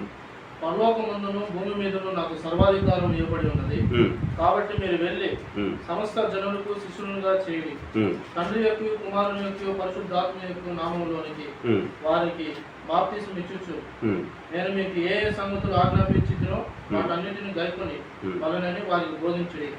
ఇదిగో నేను యుగ సమాప్తి వరకు సదాకాలం మీతో కూడా ఉన్నానని వారికి చెప్పాను. ఇది రీడింగ్. ఈ రీడింగ్ మెథడ్ని కొంచెం మార్చాలి. ఫాస్ట్గా కాకుండా ఒక నిదానంగా చదవగలిగితే చదివే వాళ్ళకి మనకు అర్థమవుతుంది, వింటున్న వాళ్ళకి అర్థమవుతుంది. ఎందుకంటే సమ్ టైమ్స్ ఇప్పుడు మీరు చదివిన ఫాస్ట్కి అందరూ చదవగలిగితే అందరికీ అర్థమవుతుంది. కొంతమంది చదవలేదు కాబట్టి కొంచెం నిదానంగా చదివితే అర్థమవుతుంది. ఓకే, సో ఈ వాక్యాన్ని మనం చదివిన యొక్క సందర్భాన్ని, ఈ యొక్క మాటలు మనం చూసినట్లయితే the command for the church to make disciples, దేవుడు ఏర్పాటు చేసిన, యేసుక్రీస్తు ఏర్పాటు చేసిన సంఘానికి, ఇప్పుడు యేసుక్రీస్తు యొక్క చర్చ్ అని మనం చూసినట్లయితే ఆయన యొక్క శిష్యులే. యేసుక్రీస్తు యొక్క సంఘం అని చూసినప్పుడు ఆయన యొక్క అపోస్తలులు, ఆయన యొక్క శిష్యులు మాత్రమే. అప్పుడు ఆ శిష్యులను దేవుడు పిలిపించి వారి దగ్గర ఆయన చెప్పే మాట, గో అండ్ మేక్ డిసైపుల్స్, మీరు వెళ్ళి శిష్యులుగా మీరు తయారు చేయండి. ఇది వారికి చెప్పిన పని. అప్పుడు శిష్యులుగా మీరు వెళ్ళి తయారు చేయడం అనేది ప్రతి ఒక్కరికి ఇవ్వబడిన ఆజ్ఞ. నేను లాస్ట్ వీక్ మీకు చెప్పాను, కొత్త నిబంధనలో గ్రేట్ కమిషన్, ప్రధాన ఆజ్ఞ, గొప్ప ఆజ్ఞ అనే మాట ఈ వాక్యానికి ఇవ్వబడుతుంది. 18 నుండి 20 వాక్యాల వరకు యేసుక్రీస్తు ఒక సంఘానికి ఇచ్చిన ఆజ్ఞల్లో ప్రధానమైనది ఏది ఉంటుంది అంటే ఈ వాక్యం మాత్రమే. అప్పుడు గో అండ్ మేక్ డిసైపుల్స్, మీరు వెళ్ళి మీరు శిష్యులుగా మీరు తయారు చేయండి. అప్పుడు మీరు శిష్యులుగా తయారు చేయడానికి ఏం చేయాలి అనేది కూడా యేసుక్రీస్తు అక్కడ చెప్పారు. మీరు వెళ్ళి శిష్యులుగా తయారు చేయండి. అప్పుడు శిష్యులుగా తయారు చేయడం ఎలా చేయాలి అన్నప్పుడు అక్కడ 3 విషయాలు చూడడం మనం గమనించవచ్చు. Make disciples of all nation, సమస్త జనులను మీరు శిష్యులుగా చేయండి. దేని ద్వారా అంటే మీరు వెళ్ళడం ద్వారా. You first go. మీరు ఇంట్లో ఉంటూ మీరు ఏం చేయలేరు, శిష్యులుగా తయారు చేయలేరు. దీని అర్థము నీ కంఫర్ట్ జోన్లో ఉండకుండా, ఈ మాట మీరు చాలా సిన్సియర్గా మీరు అర్థం చేసుకోవాలి. గో అనేది అదేదో మనం నడిచి వెళ్ళిపోవడం మాత్రం కాదు. మన కంఫర్ట్ జోన్, మనకు అనుకూలమైన కార్యాలను, మన అనుకూలమైన స్థాయిని దాటుకొని మనం బయటకు వెళ్ళాలి. నేను ఇక్కడ ఉంటాను, నాకు ఇది కరెక్ట్గా ఉంది, ఇక్కడికి వస్తే నేను చెప్తాను, ఇక్కడికి వస్తే నేను సరి చేస్తాను అంటే నా జోన్లోకి, నా అనుకూలతకి ఇతరుని లాగడం కాదు. నేనేం చేయాలంటే నాకు అనుకూలతను దాటుకొని నేను వెళ్ళాలి. అప్పుడు first I need to prepare. So నేనేం చేయాలంటే నేను సిద్ధపడాలి. ఒక సేవకుడు ఒక శిష్యునిగా తయారు చేసేవాడు, ఇది చాలా ఇంపార్టెంట్. ఒక శిష్యునిగా తయారు చేసేవాడు ఫస్ట్ తనకు తాను సిద్ధం పడాలి. అది ఎలా సిద్ధపడాలంటే తను వెళ్ళడానికి సిద్ధంగా ఉండాలి. ఆ వెళ్ళడం అనేది అతను భౌతికంగా నడిచి వెళ్ళడం అయి ఉండొచ్చు. దీని యొక్క బ్యాక్గ్రౌండ్, రియల్ మీనింగ్ మనం చూసినట్లయితే తన యొక్క కంఫర్ట్ జోన్ నుండి తను దాటుకొని బయటకు వెళ్ళడానికి తను సిద్ధం కలిగిన ఒక వ్యక్తిగా ఉండాలి.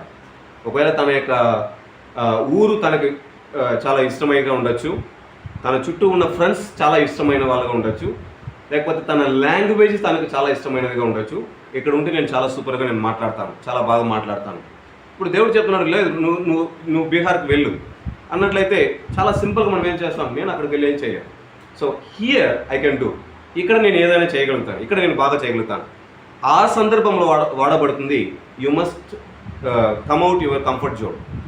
నీ యొక్క అనుకూలమైన పరిస్థితి నుండి నువ్వేం చేయాలంటే నువ్వు బయటికి రావాలి. ఇదే దీని అర్థమే వెళ్ళడం. గో, మీరు వెళ్ళడానికి మీరు సిద్ధంగా ఉండండి, మీరు వెళ్ళండి. అంటే మీరు వెళ్ళడం అంటేనే మీకు ఆయన కంఫర్ట్ అన్నిటిని వదులుకోవడానికి సిద్ధం కలిగి ఉండాలి. అప్పుడు మీరు వెళ్ళిపోతున్న ప్రదేశంలో మీరు కోల్పోవడానికి అవకాశం ఉంటుంది, మీరు వ్యాధి పడడానికి అవకాశం ఉంటుంది, మీరు బాధపడడానికి అవకాశం ఉంటుంది, మీరు శ్రమలు అనుభవించడానికి అవకాశం ఉంటుంది. వీటన్నిటికీ మారుగా ఎక్కువ రెట్టుగా మీరు ఆశీర్వదింపబడడానికి అవకాశం ఉంటుంది. వాట్ ఎవర్ ఇట్ ఈస్, ఎలాంటి పరిస్థితి అయినా ఆ పరిస్థితుల్లో నిలబడాలి అనే ఉద్దేశంతో నువ్వు వెళ్ళడానికి నువ్వేం చేయాలంటే నువ్వు సిద్ధపడిపోవాలి. వన్స్ నువ్వు అడుగు పెట్టలే మళ్ళీ నువ్వేం చేయలేవు, నువ్వు తిరిగి రాకూడదు. కలప మీద చేయి పెట్టినవాడు తిరిగి, నాగటి మీద చేయి పెట్టినవాడు తిరిగి చూడకూడదు. దేవుడు దీన్ని ఒప్పుకోడు. అప్పుడు ఒక శిష్యునిగా తయారు చేసేవాడు తన జీవితంలో చేయాల్సింది హీ మస్ట్ గో అవే. తన ప్రదేశం నుండి, తన స్థానం నుండి, తన యొక్క కంఫర్ట్ నుండి he must take a step. ఒక అడుగు తను ఏం చేయాలంటే తను ముందుకు పెట్టాలి. నాకు ఇది సూపర్గా ఉంది, నాకు ఇది నచ్చింది, నాకు ఇది ఈజీగా ఉంది, లేకపోతే నాకు ఇక్కడ చాలా మంది సహాయం చేసే వాళ్ళు ఉన్నారు, ఇలా కాదు. ఏది లేని ప్రదేశంలో దేవుడు పంపించాలనుకున్న వారు ఏం చేయాలంటే మనము వెళ్ళిపోవాలి. ఒకవేళ ఎందుకు మనం ఇది చెప్తున్నామంటే, అపోస్తలులను మనం చూసినప్పుడు 12 మందికి వారికి పెద్ద కంఫర్ట్ జోనే వారి ప్రదేశమే. వారి యొక్క యెరూషలేము దేశమే వాళ్ళకి పెద్ద కంఫర్ట్ జోన్. దేవుడు చెప్పిన వెంటనే ప్రతి ఒక్కరు వారికి తెలియని ప్రదేశానికి వారు వెళ్ళిపోయారు. వారు ఏం చేస్తారు ఏం తెలియదు, వారు ఎలా ఉండిపోతారో తెలియదు. ఒక విషయం తెలుసు, యేసుక్రీస్తు వారు చెప్పింది, నా నామము నిమిత్తం మీరు హింసించబడతారు. Very clear. అయినా మీరు దాన్ని తట్టుకోండి, అయినా మీరు దాంట్లో నిలబడండి, అప్పుడు మీరు ధన్యుడు. మత్తయి సువార్త 5వ అధ్యాయం శిష్యులను పిలిచిన వెంటనే ఫస్ట్ టీచింగే యేసుక్రీస్తు వాళ్ళకి ఇచ్చింది అదే, నా నామము నిమిత్తమున మిమ్మల్ని అనేక మంది మిమ్మల్ని హింసిస్తారు. ఆ వాక్యాన్ని ఒకసారి చూడండి. మత్తయి సువార్త 5వ అధ్యాయము 11-12 చూడండి. హింసించి మీ మీద అబద్ధముగా చెడ్డ మాటలెల్లా పలుకున్నప్పుడు మీరు ధన్యులు. సంతోషించి ఆనందించుడి, పరలోకమందు మీ ఫలము అధికమగును. ఓకే, సో చాలు. సో నా నిమిత్తము జనులు మిమ్మల్ని నిందించి హింసించి మీ మీద అబద్ధముగా మీ గురించి మీరు మాట్లాడతారు, అయినా మీరేం చేయండి, దాని గురించి సంతోషించండి. అలా జరిగినప్పుడు మీరు కరెక్ట్గా ఉన్నారని అర్థం, మీరు నిజమైన శిష్యులుగా ఉన్నారు అని అర్థం. మీకు శ్రమ లేకుండా ఒక పరిచయం చేస్తున్నట్లయితే అక్కడ ఏదో ప్రాబ్లం ఉంది. మీకు ఎలాంటి ఎదుర్పు లేకుండా, ఎలాంటి ఆటంకము లేకుండా, ఎలాంటి కష్టము లేకుండా, ఎలాంటి శ్రమ లేకుండా నువ్వు నా పరిచర్య సూపర్గా సాఫ్ట్గా పోతానే ఉందంటే సంథింగ్ ప్రాబ్లం. ఎందుకంటే ఒక శిష్యుడు తను ఫస్ట్ చేయాల్సింది తను వెళ్ళాలి, తన యొక్క కంఫర్ట్ నుండి తను ఏం చేయాలంటే బయటికి రావడానికి తను ప్రయత్నించాలి, సిద్ధపడాలి. సో దీన్ని ఇంకోలాగా ఎలా చెప్పాలంటే సెల్ఫ్ ప్రిపరేషన్, ఓకేనా, స్వయ సిద్ధపాటు. ఫస్ట్ నేనుగా ఫస్ట్ సిద్ధపడాలి, ఇది ఫస్ట్ థింగ్. రెండవది బ్యాప్టైజింగ్. మీరు శిష్యులుగా తయారు చేయడానికి ఫస్ట్ మీ యొక్క కంఫర్ట్ జోన్ దాటుకొని మీరు వెళ్ళాలి. రెండవది మీరు ఏం చేయాలంటే మీరు బాప్తిసం ఇవ్వాలి. ఇది డైరెక్ట్గా వెళ్ళిన వెంటనే వారికి బాప్తిసం ఇచ్చేస్తున్నామా అంటే వాక్యం మనకు అలా బోధించలేదు. మార్కు సువార్త 16వ అధ్యాయం మీరు ఒకసారి చూడండి.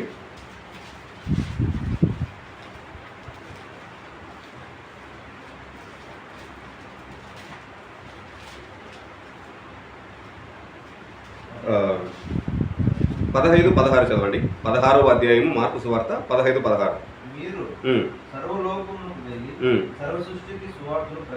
ఓకే, సో మీరు సర్వలోకమునకు వెళ్ళి అంటే ఇక్కడ మనము మత్తయి సువార్తలో మనం చూసాం, మీరు వెళ్ళి. అప్పుడు మీరు వెళ్ళి మీరు ఏం చేయాలంటే సర్వ సృష్టికి వారు ఏం చేయాలంటే సువార్తను ప్రకటించాలి. దాని తర్వాత 16, నమ్మిన వానికి మీరు ఏం చేయాలంటే మీరు బాప్తిసం ఇవ్వాలి. అప్పుడు మత్తయి సువార్తికుడు ఈ యొక్క మాటలను చెప్పేటప్పుడు యేసుక్రీస్తుని ఒక అధికారం కలిగిన రాజుగా చూపించే ఆ విధంగా ఆయన చాలా షార్ట్గా చెప్పడం అనేది జరుగుతుంది. ఒక రాజు ఎంత చాలా క్లియర్గా ఆయన యొక్క ఆజ్ఞను చూపిస్తాడో ఆ విధంగా ఆయన షార్ట్ చేసి చూపిస్తాడు. కానీ మార్కు ఒక సేవకుని వలె యేసుక్రీస్తుని చాలా చూపించడం జరుగుతుంది. అప్పుడు అక్కడ చాలా క్లియర్గా చెప్పబడింది, మీరు సర్వలోకమునకు వెళ్ళి సర్వ సృష్టికి మీరు ఏం చేయాలంటే సువార్తను మీరు ప్రకటించడం, నమ్మిన వారికి మీరు బాప్తిసం ఇవ్వండి. సో ఫస్ట్ మీరు వెళ్ళాలి, సువార్త ప్రకటించాలి. మార్కును మనం కలిపినప్పుడు మీరు వెళ్ళి సువార్త ప్రకటించాలి. రెండవది, నమ్మిన వారిని మీరు ఏం చేయాలంటే బాప్తిసం ఇవ్వాలి. నమ్మని వాళ్ళని కాదు, నమ్మిన వారిని. ఆ నమ్మడం అంటే ఏంటి అక్కడ వెరీ క్లియర్గా, అంటే ఇంతవరకు యేసుక్రీస్తు నాకు ఎవరో తెలియదు, ఇక మీద నాకు అన్ని యేసుక్రీస్తే నేను నమ్ముతున్నాను.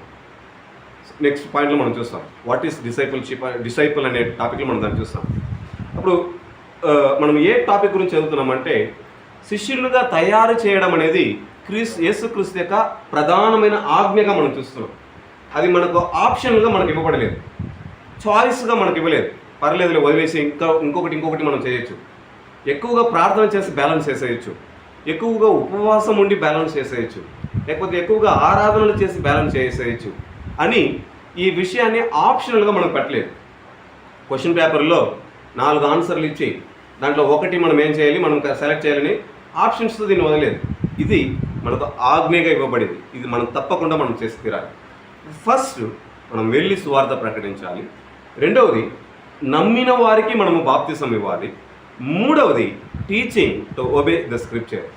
క్రీస్తు ఏదైతే ఆయన మనకు బోధించాడో వాటిని గైకొనవలనని మనం ఏం చేయాలి, వారికి బోధించడం అంటే వాక్యాన్ని మనం బోధించాలి.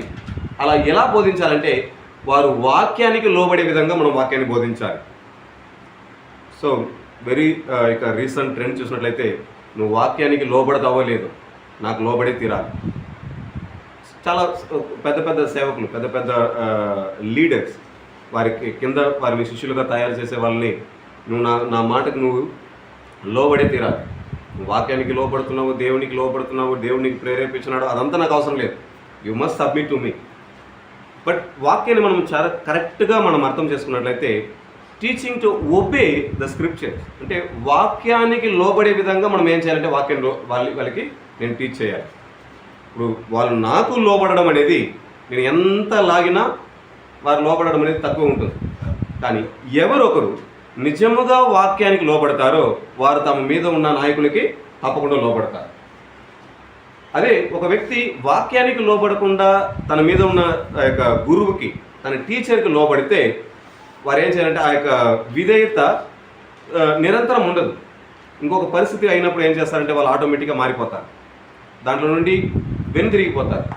నేను ఈయన నమ్ముకొని పోయినాను, నా జీవితమే వేస్ట్ అయిపోయింది, ఇలా చెప్పే శిష్యులు ఉంటారు.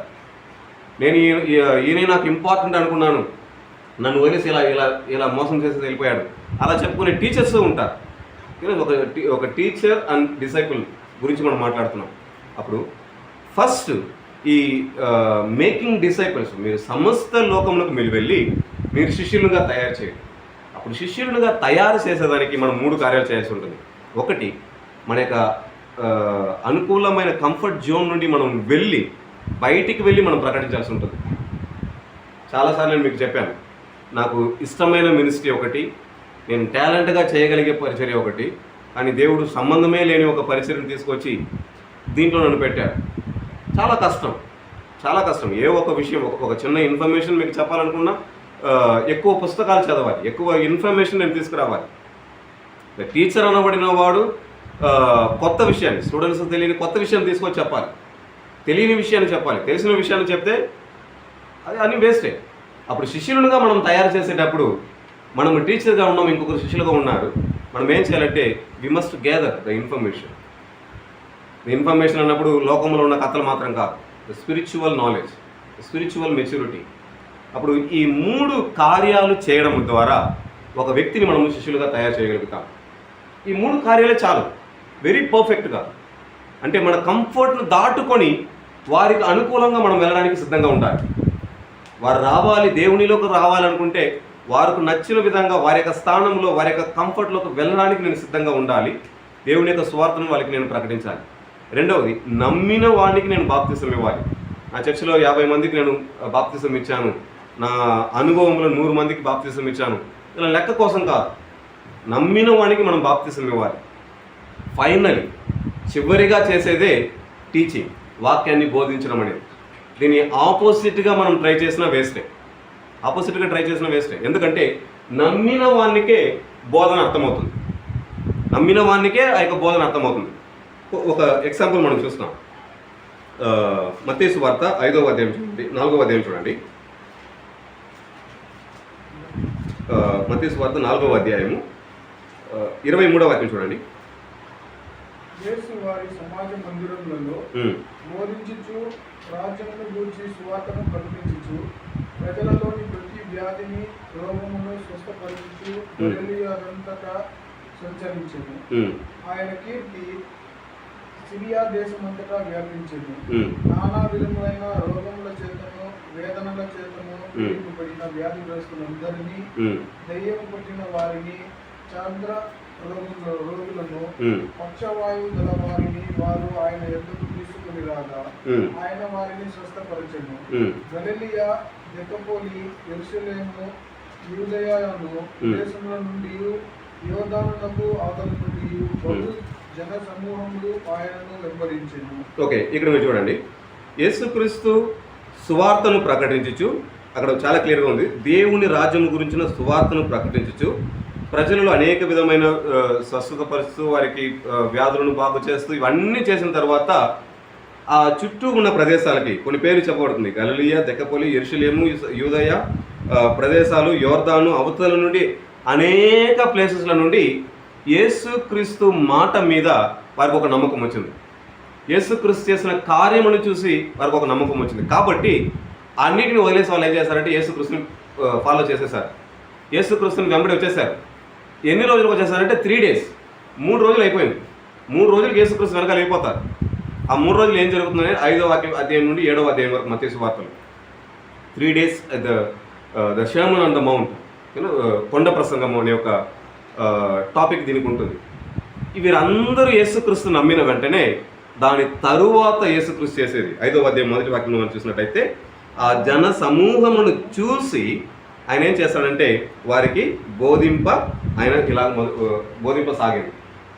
ఆ జన సమూహములందరూ ఆయన మీద నమ్మకం ఉంచి ఆయన దగ్గర వచ్చి కూర్చున్న తర్వాత తను నమ్మిన వారికి ఆయన ఏం చేస్తున్నాడంటే ఆయన బోధన చేస్తున్నారు. నమ్మని వానికి మనం పెద్ద పెద్ద డీప్ డాక్ట్రిన్, ఒక లోతైన సత్యాలను మనం తీసుకున్న వాళ్ళు టీచ్ చేసేయాలంటే వాళ్ళకి ఒక ఇన్ఫర్మేషన్, ఒక నాలెడ్జ్గా ఉంటుంది. వాళ్ళకి అది అంత ఉపయోగంగా ఉండదు. కానీ ఎవరికి ఉపయోగం ఉంటుందంటే ఎవరైతే నమ్మారో వారికి అది ఉపయోగంగా ఉంటుంది. అందుకే చెప్పబడింది, విత్తనమును విత్తువాడు కొన్ని రాతి నేలలను, కొన్ని ముండ్ల పొదలను, కొన్ని మంచి దారిలోను, కొన్ని మంచి నేలలను. మనం విత్తేటప్పుడు మంచి నేలను విత్తడం అనేది చాలా ఇంపార్టెంట్. మంచి నేలలో ఎవరిదైతే విత్తపడుతుందో వారు మాత్రమే ఫలించగలుగుతారు. మిగిలిన వాళ్ళలో కొంచెం ప్రాబ్లం ఉంటుంది. మనకు ఆ యొక్క సందర్భం మనకు తెలుసు. Very clear. శిష్యులుగా తయారు చేయడము అన్నది శిష్యులుగా ఏర్పాటు చేయడం అనేది మనకి ఇవ్వబడిన ఆజ్ఞగా మనం చూస్తున్నాం. ఆన్లైన్లో ఉన్నవారు మీరు కొంచెం మ్యూట్ చేయండి మీ సైడ్ నుంచి ఎవరో. ఓకే, అలా మీరు శిష్యులుగా తయారు చేయడానికి మీరు చేయాల్సిన పని అన్నప్పుడు 3 కార్యాలు మీరు చేయాలి. మీరు వెళ్ళాలి, మీరు బాప్తిసం ఇవ్వాలి, అట్ ద సేమ్ టైం మీరు టీచ్ చేయాలి. వాక్యమును లోబడి విధంగా మీరు ఏం చేయాలి, వాక్యాన్ని మీరు బోధించాలి. మీ సొంత కార్యాలను బోధించేది కాదు. ఆన్లైన్లో ఉన్నవారు మీ వాల్యూమ్ కొంచెం మ్యూట్ చేయండి.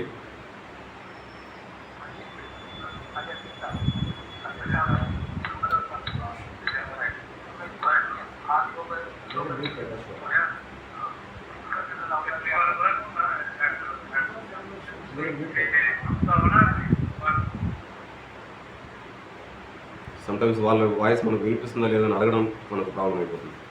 ఓకే, కొంచెం తర్వాత మనం ఆన్ చేసి చూస్తాం. ఓకే, సో ఇది మనకి ఇవ్వబడిన ఆజ్ఞ అనేది మనం గమనించడం చాలా ఇంపార్టెంట్. నెక్స్ట్ పాయింట్ మనం చూసినప్పుడు the only real issue for a local church, స్థానిక సంఘంలో ఉన్న ఒక ప్రాథమికమైన ఒక సమస్య మనం చూసినట్టయితే whether or not they are being obedient to this command. అంటే దేవుడిచ్చినటువంటి యొక్క ఆజ్ఞకి వారు లోబడలేదు అనేది మనం చాలా క్లియర్గా మనం చెప్పొచ్చు. అంటే వారి యొక్క ఉద్దేశము శిష్యులుగా తయారు చేయాలి అనే గోల్ ఏ సంఘాలను మనం చూడలేము. ఇంతమందికి బాప్తిసం ఇవ్వాలి అనే గోల్ కొంతమంది మీరు చూడొచ్చు. ఏ సంఘంలో అయినా కానీ మీకు ఒకవేళ మీ నాలెడ్జ్లో ఉన్న సంఘాలకి కొన్ని సంఘాలు చూసినప్పుడు వాళ్ళకు ఒక ఇయర్లీ ప్లాన్ ఉంటుంది.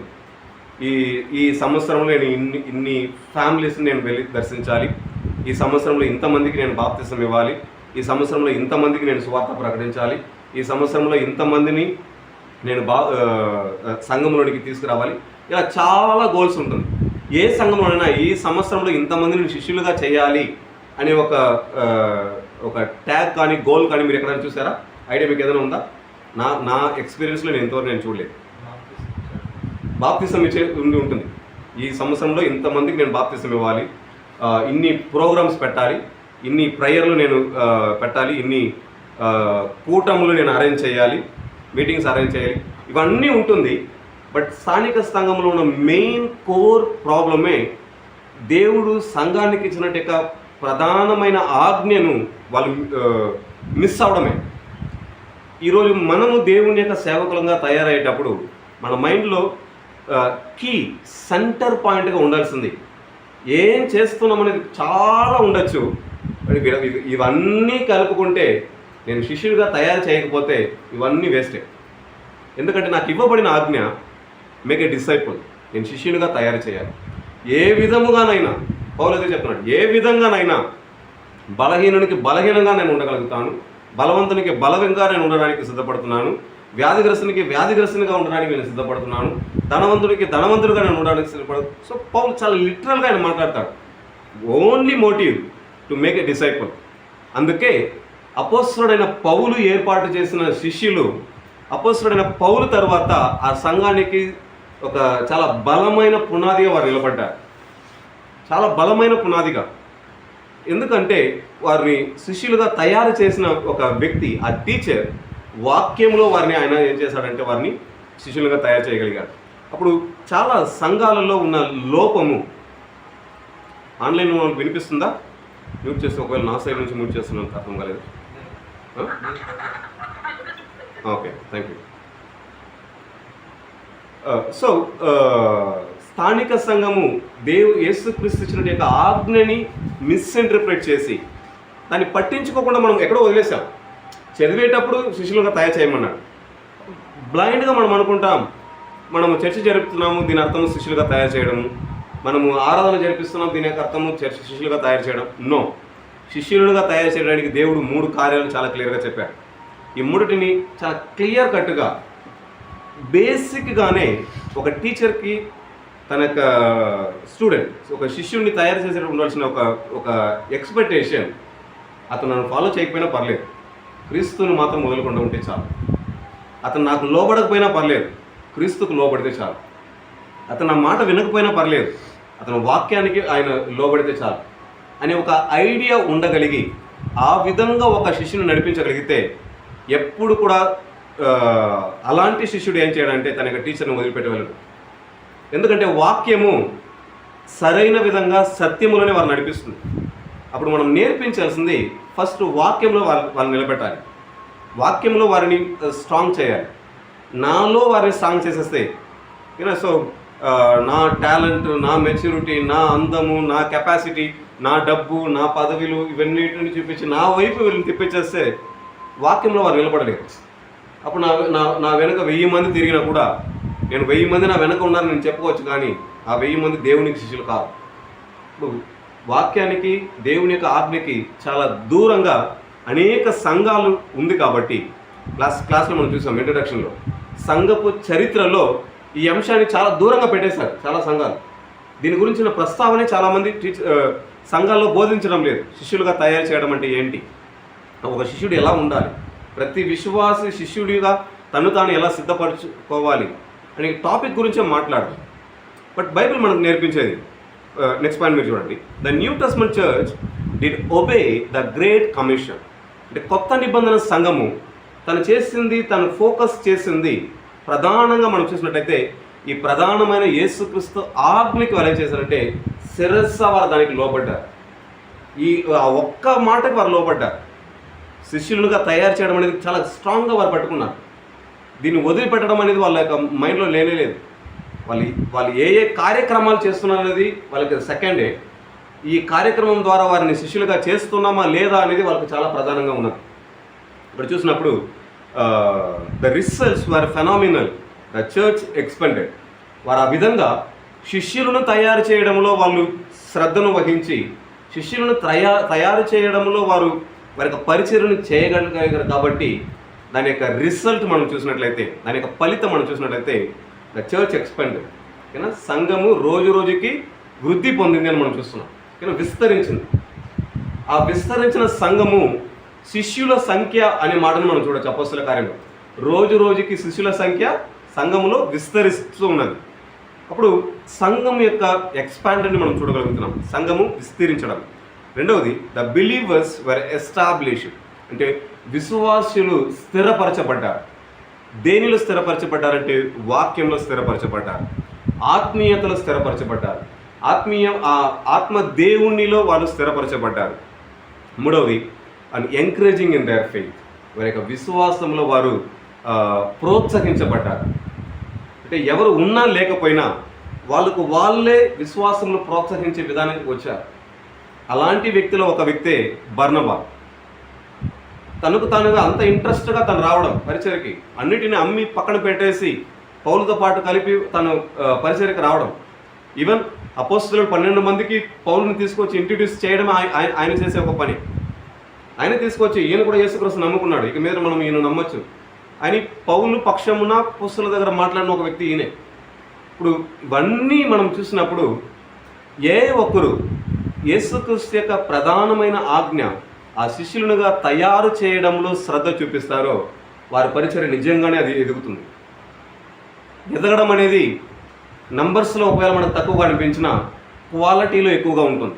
మనకు కావాల్సింది క్వాలిటీ, లిటరలీ మనకు కావాల్సింది క్వాలిటీ. 1000 మంది మన సంఘంలో ఉండడానికన్నా ఇద్దరు దేవుడు ఎదురు చూసిన విధంగా ఉంటే ఇట్స్ బెటర్. 1000 మంది సంఘంలో ఉండడానికన్నా ఇద్దరు పరలోక రాజ్యానికి వారసులు అవడము ఇట్స్ బెటర్. అది యేసు ప్రభు. 99 గొర్రెలు ఉన్నా వాటిని వదిలిపెట్టి తప్పిపోయిన ఒక గొర్రెని యేసుక్రీస్తు వెతుకుని వెళ్తాడు. ఎందుకంటే ఒకటి కూడా మిస్ అవ్వడం అనేది క్రీస్తుకు ఉద్దేశం కాదు. అప్పుడు ఈరోజు అనేక మందిని మనం నడిపిస్తున్నాము, చేస్తున్నాము, వాళ్ళని ఆత్మీయంగా మనం సహాయపడుతున్నాము, అన్నీ చేస్తున్నాము. బట్ శిష్యులుగా తయారు చేయాలి వారిని అనే ఒక కోర్ కాన్సెప్ట్ మనలో ఉందా, ఒక ప్రధానమైన ఆ యొక్క భావన మనలో ఉందా అనేది చాలా ముఖ్యమైన ఒక అంశం. సో న్యూ టెస్టమెంట్ చర్చ్ చాలా ఖచ్చితంగా క్రీస్తు యొక్క ఆజ్ఞకు లోబడింది కాబట్టి ఆ సంఘము ఎక్స్పాండ్ అయ్యింది. ఆ సంఘంలో విశ్వాసులు స్థిరపరచబడ్డారు. ఆ సంఘంలోని విశ్వాసులు నమ్మకం, దేవుణ్ణి నమ్ముకోవడంలో వారు ఏం చేశారంటే వాళ్ళు ఎంకరేజ్ చేయబడ్డారు, వాళ్ళు ప్రోత్సహించబడ్డారు. అపోస్తల కార్యములు 14వ అధ్యాయము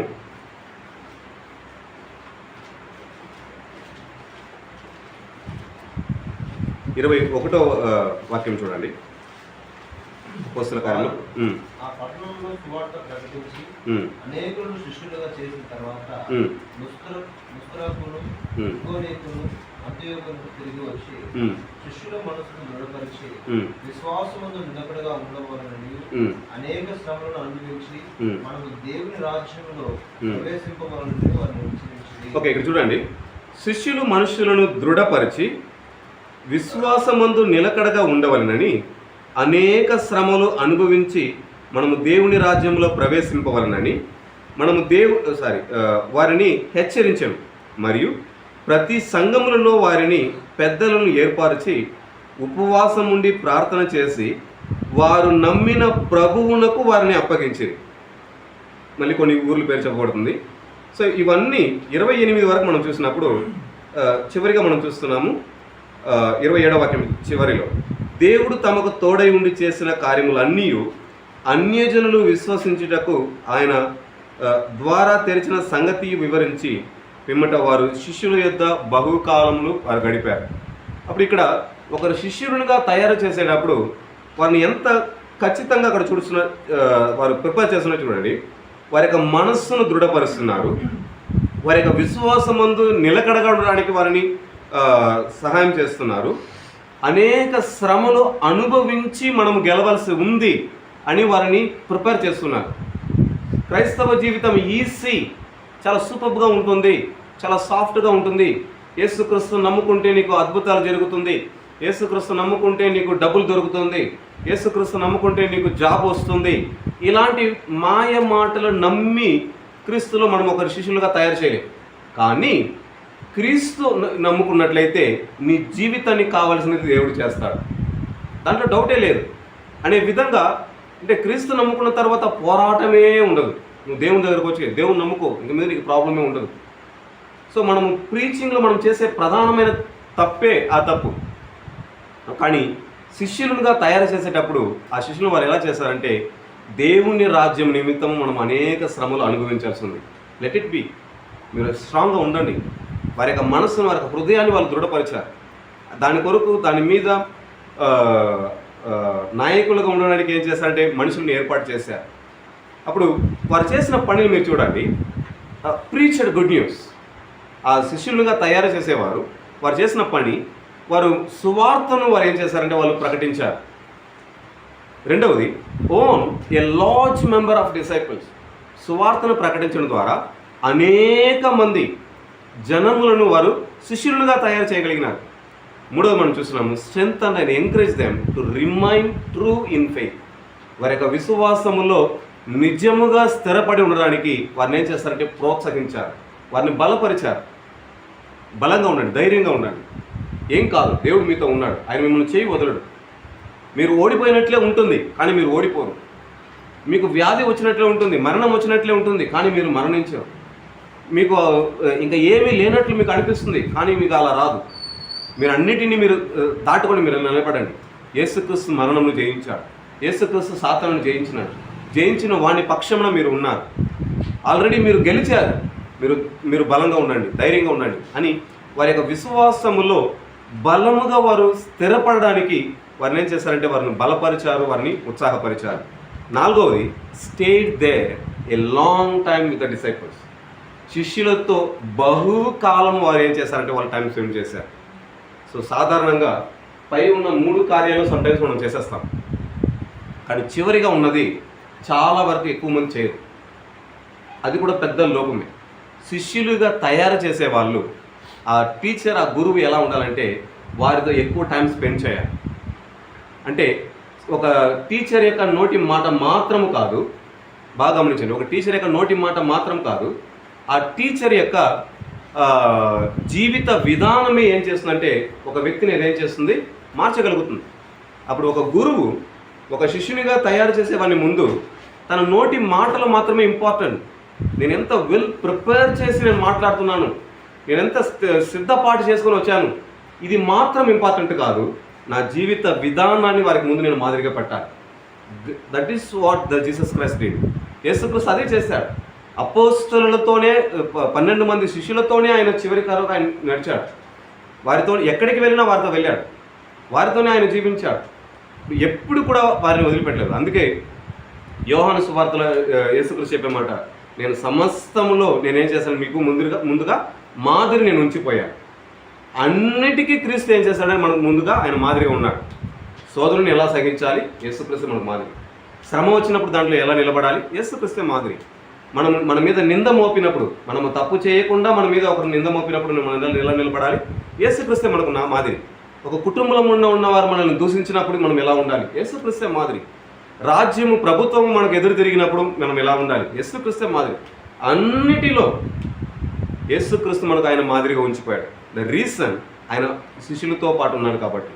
అప్పుడు శిష్యులుగా తయారు చేసేవారు ఇక్కడ అపోస్తలుడైన పౌలు కానీ అపోస్తలులు కానీ వారు చేసిన ప్రధానమైన కార్యాన్ని మనం గమనించినట్లయితే, they spend long time with the disciples. వారి యొక్క శిష్యులతో వారు అనేక రోజులు, బహుకాలం. ఆ మాట చాలా సూపర్గా ఉంది. నేను చదివేటప్పుడు దీన్ని పర్టికులర్గా చదివాను, ఎందుకంటే they are busy with ministry. అపోస్తలులు వారి యొక్క పరిచయం ఎలా ఉందంటే చాలా ఎంత ఎక్కువ అవుతుందో అంత ఎక్కువ చేయాలి అని పరిగెత్తి చేస్తున్న కాలం. పౌలు యొక్క పరిచయం మనం అలాగే చూస్తున్నాం. అలా పరిగెత్తి పరిచయం చేస్తున్న కాలం నుండి ఒక నిమిషం ఆగి బహుకాలము శిష్యుల దగ్గర ఉండాల్సిన పరిస్థితి వచ్చింది. What is the reason? అంత హరిబరిగా పరిచయం చేస్తున్న వాళ్ళు, దేశాలను తిరిగేస్తూ ఉన్న వాళ్ళు, ఇంకా వారు వెళ్ళడానికి ఇంకా చాలా ప్రదేశాలు ఉంది. అయినా ఎందుకు ఆ శిష్యుల మధ్య వాళ్ళు లాంగ్ పీరియడ్ స్టే చేస్తుందంటే వారిని ఈ స్థాయిలో వారిని దృఢపరచాలి. అలా చేశారు కాబట్టి వారి తరువాత ఇంకొక అబద్ధ ప్రవక్త లోపల వచ్చి సంఘాన్ని పాడు చేయలేకపోయారు. ఇంకొక అబద్ధ బోధన వచ్చి ఒక విశ్వాసులను తారుమారు చేయలేకుండా పోయారు. ఆ చర్చ్ మొట్టమొదట నూతన నిబంధన యొక్క సంఘం అనేది ఒక నిజమైన పునాది మీద వేదపడిన ఒక సంఘంగా ఉన్నది. ఆ పునాది పేతురు. అదే మనకు బైబిల్ మనకు బోధించేది. అప్పుడు అపోస్తల కార్యం 14వ అధ్యాయ ప్రకారము ఒక నూతన నిబంధన లేకపోతే ద న్యూ టెస్టమెంట్ చర్చ్ ఏం చేసిందంటే క్లియర్ కట్గా ఒక శిష్యులుగా తయారు చేయడం అనే ఒక ఆజ్ఞకి పూర్తిగా అది లోపడింది. The operating orders of Christ to the church are clear. అంటే దేవుడు వారికి ఇచ్చిన ఆ యొక్క ఆజ్ఞలను వారు శిరసా వహించడంలో వారు చాలా క్లియర్గా ఉన్నారు. క్రీస్తు ఏది బోధించాడు వాళ్ళకి ఒకే ఒక విషయం వాళ్ళకి మైండ్లో ఉన్నది, నేను శిష్యునిగా తయారు చేయాలి, నేను శిష్యునిగా తయారు చేయాలి. అప్పుడు నేను శిష్యునిగా తయారు చేయాలంటే యేసుక్రీస్తు నాకు ఫైనల్గా చెప్పింది ఇవ్వండి. అలా చేయడానికి నేను నా కంఫర్ట్ జోన్ని వదిలిపెట్టుకొని వెళ్ళడానికి క్రీస్తు నాకు చాలా బోధించాడు. నేను బాప్తిసం ఇవ్వడానికి వారు నమ్ముకున్నారా లేదని వారిని చూడడానికి నాకు యేసుక్రీస్తు చాలా బోధించాడు. అన్నిటికీ మించి క్రీస్తు యొక్క బోధనను బోధించడానికి క్రీస్తు నాకు చాలా బోధించాడు. ఇప్పుడు వీటన్నిటిని ఆ యొక్క శిష్యుల దగ్గర తీసుకుని వెళ్ళడానికి they dedicate there self to make a disciple. వారి శిష్యులుగా తయారు చేయడానికి వారి యొక్క జీవితాలను వారు సమర్పించుకున్నారు. వారు ప్రీచ్ చేయడానికి మాత్రం వాళ్ళు ప్లాన్ చేసుకోలేదు, ఆరాధన చేయడానికి మాత్రం వాళ్ళు ప్లాన్ చేసుకోలేదు, ప్రభు బల గురించి మాత్రం వాళ్ళు ప్లాన్ చేసుకోలేదు. వారి యొక్క ప్లాన్ ఏది ఉందంటే శిష్యులుగా తయారు చేయాలి. అందుకే మనం చూస్తున్నాము మొట్టమొదటిగా శిష్యులు అనబడిన వాళ్ళు క్రైస్తవులు అనబడినారు. కానీ శిష్యులే క్రైస్తవులు అనబడ్డారు. ఆ మాట మనం చాలా క్లియర్గా మనం చూడొచ్చు. అంత్యోక్యలో శిష్యులు క్రైస్తవులు అనబడ్డారు. అప్పుడు వెరీ క్లియర్గా ద న్యూ టెస్టమెంట్ చర్చ్ అనేది ఏం చేస్తుందంటే యేసుక్రీస్తు యొక్క ఆజ్ఞకు అది లోబడింది, శిష్యులుగా తయారు చేయడం అనేది. ఓకే, సో రెండవ పాయింట్. సో దీంట్లో మీకు ఏదైనా డౌట్ ఉందా? ఈ టాపిక్ గురించి ఫస్ట్ మనం డిస్కస్ చేస్తాం. శిష్యులుగా తయారు చేయడం అనేది యేసుక్రీస్తు యొక్క ఆజ్ఞ. ఈ ఆజ్ఞ అనే పాయింట్లో మీకు ఏదైనా డౌట్ ఉందా? మత్తయి సువార్త 28వ అధ్యాయ ప్రకారం కానీ అపోస్తలులు శిష్యులుగా తయారు చేసిన విధానం బట్టి కానీ మీకు ఏదైనా డౌట్స్ ఏదైనా ఉందా?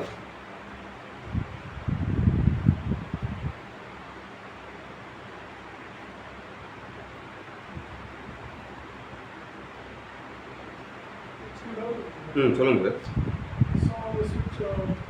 இதுக்குள்ள அவங்க வேதாந்த புஸ்தகத்தை படித்து அவங்க அவங்க ஆர்டர் தெரிஞ்சுன்னு சொன்னாங்க, எக்ஸ்பிளைன் பண்ணாங்க.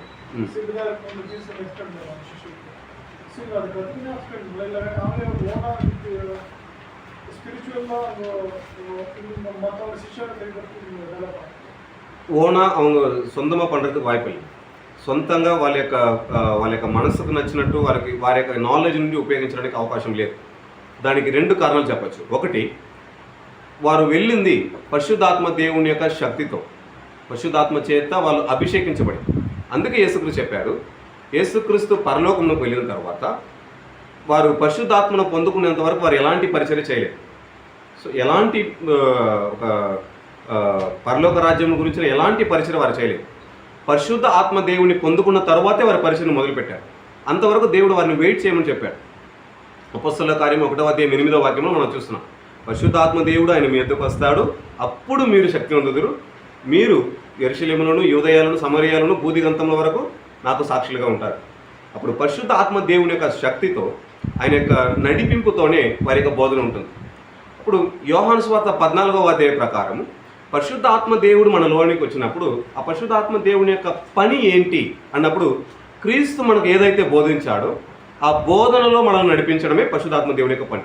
అప్పుడు క్లియర్ లిటరల్లీ యొక్క అపోస్తలులు కానీ శిష్యులు అనబడిన వారు కానీ వాళ్ళు ప్రకటించిన యొక్క బోధన అన్నది it's clearly from Christ teaching. యేసుక్రీస్తు యొక్క బోధన నుండి వారు తీసుకొచ్చారు. சவுல் வந்து மொத்தம் வேதாந்த படிச்சது இருந்தாங்க. ஸோ இவங்க சிஷ்யர் வந்து ஏசு மூலியமாக கற்றுக்கலாம். ஸோ இவங்க ரெண்டு பேரும் Saint Bishop, Holy Spirit, Jesus okay, so 12 మంది శిష్యులు మనం చూసినప్పుడు యేసుక్రీస్తు ద్వారా నేర్చుకొని వాళ్ళు ఏం చేస్తున్నారంటే వారు పరిచర్యకు వస్తున్నారు పరిశుద్ధాత్మ సహాయంతో. అపోస్తలుడైన పౌలు ఆల్రెడీ పాత నిబంధన ఈ వాస్ వెరీ క్లియర్, స్కాలర్ ఆయన, పాత నిబంధనలో చాలా స్కాలర్, మిగిలిన 12 మంది కన్నా పాత నిబంధన ఎక్కువ తెలిసిన ఒక వ్యక్తి. యేసుక్రీస్తుని ఎన్కౌంటర్ ఈయనకి దొరికింది, అంటే యేసుక్రీస్తుని ముఖ దర్శనం ఇతను చేశాడు, యేసుక్రీస్తుతో అనేక రోజులు వ్యక్తిగతంగా గలిపాడు. So he went the mount Horeb అని మనం చూసాం, అక్కడికి వెళ్ళి దేవునితో టైం స్పెండ్ చేశాడు. ఇప్పుడు యేసుక్రీస్తు వ్యక్తిగతంగా పౌలుకి అనేక కార్యాలను ఆయన బోధించాడు, అనేక కార్యాలు నేర్పించాడు. వీటన్నిటిని ద్వారా పరిశుద్ధాత్మ సహాయంతో ఆయన ఏం చేస్తున్నాడంటే పరిచర్య చేయడం, పౌలు కానీ శిష్యులు కానీ. సో నెక్స్ట్ రెండవ పాయింట్, దేవుడు ఒకటి ఇచ్చారు, దాంట్లో ఇప్పుడు యేసులో ఎలా టీచ్ చేసినారు శిష్యులకి, మాట మదర్ గాను కోచ్ గాను 4 చెప్పారు క్లియర్ గాను, దాన్ని ఎక్స్ప్లెయిన్ చేశారు. యేసు ప్రభు వారు ఎలా టీచ్ చేస్తుంటారు. ఓకే, సో ఓకే మీ అర్థమైంది. ఇప్పుడు యేసుక్రీస్తు ఎవరిని డీల్ చేశాడు శిష్యులుగా తయారు చేయడం అనేది? ఏ వయసు? చాలా వయసు ఉంది, అందరూ ఒకే ఏజ్ ఆల్మోస్ట్ యూత్ అన్నాడు. సో యోహాను యూత్, మార్కు యూత్, ఈవెన్ కొంతమంది అడల్ట్గా ఉండడానికి అవకాశం ఉంది. సో అడల్ట్ అన్న ఆల్రెడీ వాళ్ళ మీద ఒక పాస్టర్ లేదు, ఓకేనా, వాళ్ళ మీద ఇంకొక గురువు లేదు, వాళ్ళ మీద ఇంకొక కాపరి లేదు. సో దే ఆర్ ఫ్రెష్, వాళ్ళు పెద్దవాళ్ళుగా ఉన్నా వారు ఇంకా కొత్తగా ఉన్నవాళ్ళు, వాళ్ళకి పైన ఇంకా ఎవరు లేదు, వాళ్ళు ఇంకా ఏమీ నేర్చుకోలేదు. ఇప్పుడు వారికి కూడా కొత్తగా ఉన్నవాళ్ళు, ఇప్పుడు వారిని కూడా ఇప్పుడు ఫర్ ఎగ్జాంపుల్ అడల్ట్స్ అన్నప్పుడు వారి యొక్క అనుభవాన్ని దేవుడు వాడుకున్నాడు, వారికి కొన్ని బాధ్యతలు ఇచ్చాడు. ఇప్పుడు మీరు ఒకవేళ చాలా డీప్గా మీరు గమనిస్తే యేసుక్రీస్తు తన యొక్క పరిచర్యలో ఆయన బాధ్యతలు ఎవరికైతే ఇచ్చాడు, ఆయన ఎవరిని ఎక్కువగా ఆయన వాడుకున్నాడు, ఎవరిని ఎక్కువగా ఉపయోగించాడు అని చూసినట్లయితే వెరీ క్లియర్గా యూత్ అండ్ అడల్టే, ఓకేనా, అప్పర్ యూత్ అని మనం చెప్పచ్చు. అంటే యూత్లోనే కొంచెం సీనియర్గా ఉన్నవారు, 40 లోపల ఉన్నవారు, యేసుక్రీస్తు వయసు ప్రాయం కలిగిన వాళ్ళు చెప్పచ్చు, ఓకేనా. సో యేసుక్రీస్తు కన్నా ఇంకా చిన్న వాళ్ళు కూడా చెప్పచ్చు, ఓకేనా. సో యోహాను యేసుక్రీస్తు కన్నా ఇంకా చిన్న వయసు కలిగిన ఒక వ్యక్తిగా మనం చూడవచ్చు, మార్కు ఇంకా చిన్న వ్యక్తి. అప్పుడు ఇలాంటి వారిని డీల్ చేశాడు కాబట్టి ఆయన ఆటోమేటిక్గా వారి యొక్క అవసరత యేసుక్రీస్తుకు తెలుసు, వారి యొక్క మోటివేటర్ యేసుక్రీస్తుగానే ఉన్నాడు. వారిని సరి చేసుకోవడానికి దేవుడు అనేక సార్లు వారికి సహాయం చేశాడు. పేతురును కానీ ఈవెన్ పేతురు సముద్రంలో నడిచి వచ్చేటప్పుడు, యేసుక్రీస్తు నడిచి వచ్చేటప్పుడు నువ్వు కూడా నడువు అన్నప్పుడు అతను నడిచి వచ్చాడు, సగంలో పడిపోయాడు. పడిపోయిన వెంటనే ఆయన తాను ఎలా సరి చేసుకోవాలని అక్కడే వెంటనే ఒక ప్రాక్టికల్ టీచింగ్. సో ఆయన ఏదో రూమ్లో వెళ్ళి తీసుకొని వచ్చి కూర్చోబెట్టి నేర్పించకుండా అక్కడే ఎలా చేయాలి, నువ్వెందుకు చేయలేకుండా పోయావు. సో ప్రతి వాటిని ఆ టైంలో వారే ఎలా సరి చేసుకోవాలి, ఎలాంటి బాధ్యతలు తీసుకోవాలి. ఫర్ ఎగ్జాంపుల్ అతనితో పాటు ట్రెజరర్ ఒకరు, అతనితో పాటు అరేంజ్మెంట్ చేసేవాళ్ళు కొంతమంది, సో తనకైన వడ్డీని చెల్లించే వాళ్ళు కొంతమంది, ట్యాక్స్ కట్టేవాళ్ళు కొంతమంది. లిటరల్గా ఒకవేళ యేసుక్రీస్తు నిమిషం ట్యాక్స్ పే చేయాలంటే బ్యాంకుకి వెళ్ళి ట్యాక్స్ కట్టాలి. ఎవరు కట్టి ఉంటారు? 12 మంది శిష్యులు ఎవరు కట్టి ఉంటారు? మీరు చెప్పండి చూస్తాం. మత్తయి కట్టి ఉండొచ్చు, ఎందుకంటే అతను ఆ ఫీల్డ్ ఇంతవరకు ట్యాక్స్ గవర్నమెంట్కి ట్యాక్స్ కలెక్ట్ చేసి కడుతున్న పని ఆయన చేశాడు. ఇప్పుడు ఆయన యేసుక్రీస్తుని వెంబడించాడు కాబట్టి ఆ పని అతనికి చాలా easy. Eudes Iscariot treasurer, so యేసుక్రీస్తు దగ్గర సంబంధించిన యొక్క ఫినాన్షియల్ అన్నిటిని డీల్ చేసిన ఒక వ్యక్తి. ఇప్పుడు ఇంకా కొంతమంది శిష్యులు మనం చూడవచ్చు, పేతురు, యోహాను, యాకోబు, వీరు ముగ్గురు కూడా యేసుక్రీస్తుతో పాటు ఆ యొక్క దగ్గర సన్నివేశంలో అన్నిటిలో ముందు ఉండేవాళ్ళు. మిగిలిన శిష్యులు క్రీస్తు ఒక గ్రామానికి రావడానికి ముందుగా వెళ్ళి ఆ ప్రదేశాన్ని వాళ్ళు సిద్ధపాటు చేసేవాళ్ళు. యేసుక్రీస్తు రాబోతున్నారు. కొన్ని ప్లేస్లో మీరు చూడవచ్చు, జక్కయ్యను మనం చూస్తున్నాం. జక్కయ్య యేసుక్రీస్తు ఈ మార్గమున వస్తాడు అని విని ఆయన ఏం చేశాడు, ఆ యొక్క చెట్టు మీద ఎక్కాడు. ఇప్పుడు యేసుక్రీస్తు ఆ వీధిలో వస్తాడనేది ఎలా తెలుసు? కొంతమంది వెళ్ళి చెప్పడం జరుగుతుంది, దానికని సిద్ధపాటు చేయడం జరుగుతుంది. ఇప్పుడు అన్ని విధాలుగా యేసుక్రీస్తు తమ యొక్క శిష్యులను ఆయన ఏం చేస్తాడంటే ఏర్పాటు చేసి వాళ్ళని డివైడ్ చేసి పెట్టడం జరిగింది. దీని గురించి ఇంకా ఒక ఫైనల్గా నేను ఒక చార్ట్ నేను మీకు చూపిస్తాను. 12 మంది శిష్యులను దేవుడు ఏ రోల్లో వారిని ఎక్కువగా వాడుకోవడానికి అవకాశంగా ఉందనేసి ఫైనల్గా నేను ఒక రౌండ్ ఒకటి వేసి నేను చూపించడానికి ట్రై చేస్తాను. ఇంకోటి డౌట్ నాకు. ఉమ్, శివ కేటవాళ్ళు మరి వై చూసన్ స్పెషల్లీ ఉమ్, ఇవங்களை మాత్రం ఓకే. పేదలు ఉమ్, యవ్వాన్ ఉమ్, అంటే ఉమ్, ఇవங்களை వై స్పెషల్ చూసుకున్నాను. ఓకే. దానికి బైబిల్ నుంచి మనకు ఎగ్జాక్ట్ ఒక ఆన్సర్, డైరెక్ట్ ఆన్సర్ లేదు, మనకి డైరెక్ట్ ఆన్సర్ నేరుగా సమాధానం లేదు. బట్ నాకు తెలిసినంత వరకు, నేను చదివినంత వరకు ఒక విషయం నేను చెప్పగలుగుతాను. ఎందుకు ఈ 12 మందిని దేవుడు సెలెక్ట్ చేశాడు అనడానికి ఒక కారణం నేను చెప్పగలుగుతాను. ఎలా అంటే, ఎవరు దేవుణ్ణి పిలుపుకి లోబడతారు, దేవుని యొక్క పిలుపుకి లోబడి తాము వెళ్ళడానికి సిద్ధంగా ఉంటారని దేవునికి తెలుసు. ఎవరిని పిలిస్తే వస్తారు, ఎవరు పిలిస్తే నన్ను వెంబడించడానికి ఎవరు సిద్ధంగా ఉన్నారని దేవునికి ముందుగానే తెలుసు. ఎవరు దేవుణ్ణి ఫాలో అవ్వడానికి, వెంబడించడానికి సిద్ధంగా ఉన్నారో వారిని దేవుడు పిలిచారు. ఈ 12 మందిలో ఎవరైనా యేసుక్రీస్తు పిలిచిన తర్వాత లేదు నేను రాను, నేను పోతానని ఇంటికి వెళ్ళిపోయిన వారు ఉన్నారా? లేదు. Everyone follow. ఇంకా బైబిల్ చెప్తుంది, దే లెఫ్ట్ ఎవ్రీథింగ్. వారి సమస్తాన్ని వదిలిపెట్టి క్రీస్తుని ఫాలో చేశారు. ఇది యేసుక్రీస్తు ముందుగానే తెలుసు. నతానేలు అతని దగ్గరకు వస్తున్నప్పుడు, నువ్వు అంజూరపు చెట్టు కింద ఉన్నప్పుడే నేను చూశాను. అప్పుడు ఎవరు తనను వెంబడించగలుగుతారు, ఎవరు తన యొక్క రాజ్యపు పనులను తర్వాత కంటిన్యూ చేయగలుగుతారు, హీ నోస్. దేవుడికి ఎవరు తనను వెంబడించగలుగుతారో తెలుసు కాబట్టి వారిని ఆయన ఎన్నుకున్నాడు. సో వారిని ఎన్నుకొని మిగిలిన వారి ద్వారా ట్రైనప్ చేశాడు. పౌలు కూడా అదే విధంగా. அப்படின்னா நிறைய பேர் சொல்றாங்க பாவிகளை ரட்சிக்க கிறிஸ்து இயேசு உலகத்தை வந்தாருன்னா అది எல்லாருமே பாவினாக்கா அவங்களுக்கு பிரதான பாவிகள் தான் இருப்பாங்க. నో అలా కాదు. సో పాపులలో ప్రధానమైన పాపి అనేది ఒకవేళ మనము మన సైడ్ నుంచి చెప్పుకునే ఒక డైలాగ్ అంతే. కానీ దేవుని ముందు పాపులు అంటే అందరూ పాపులు. బైబిల్ యోహాను సువార్త 3వ అధ్యాయం 16వ వాక్యం చెప్పబడుతుంది, మనమందరము మన అందరి కొరకు యేసుక్రీస్తు ఏం చేశాడంటే ఆయన భూమి మీదకి వచ్చాడు, లోకము నశించిపోకుండా. ఈవెన్ రోమీలకు రాసిన పత్రిక 3వ అధ్యాయంలో మనం చూసినప్పుడు అందరము పాపము చేసి దేవుడు అనుగ్రహించిన మహిమను పొందలేకుండా ఉన్నాం. ఆదాము దగ్గర నుండి ఇప్పటికి వచ్చే సంతతి వరకు, ఇంకా రాబోయే సంతతి వరకు ప్రతి ఒక్కరు దేవుని ముందు పాపలంగానే ఉన్నాం.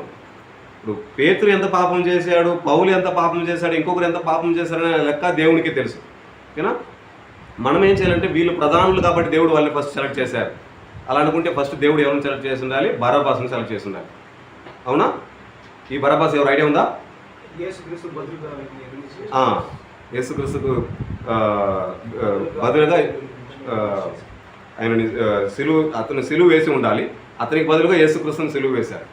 అంటే అతను అంత ఘోరమైన పాపం చేసిన ఒక వ్యక్తి. అలాంటి వ్యక్తిని ఓ దేవుడు వదిలిపెట్టి వీరిని ఎన్నుకున్నా అంటే వీళ్ళు ఏదో ప్రధానమైన పాపులు కాబట్టి వీళ్ళని ఫస్ట్ సెలెక్ట్ చేసుకున్నారు. అది క్లియర్లీ రాంగ్ టీచింగ్, తప్పైన ఒక బోధన.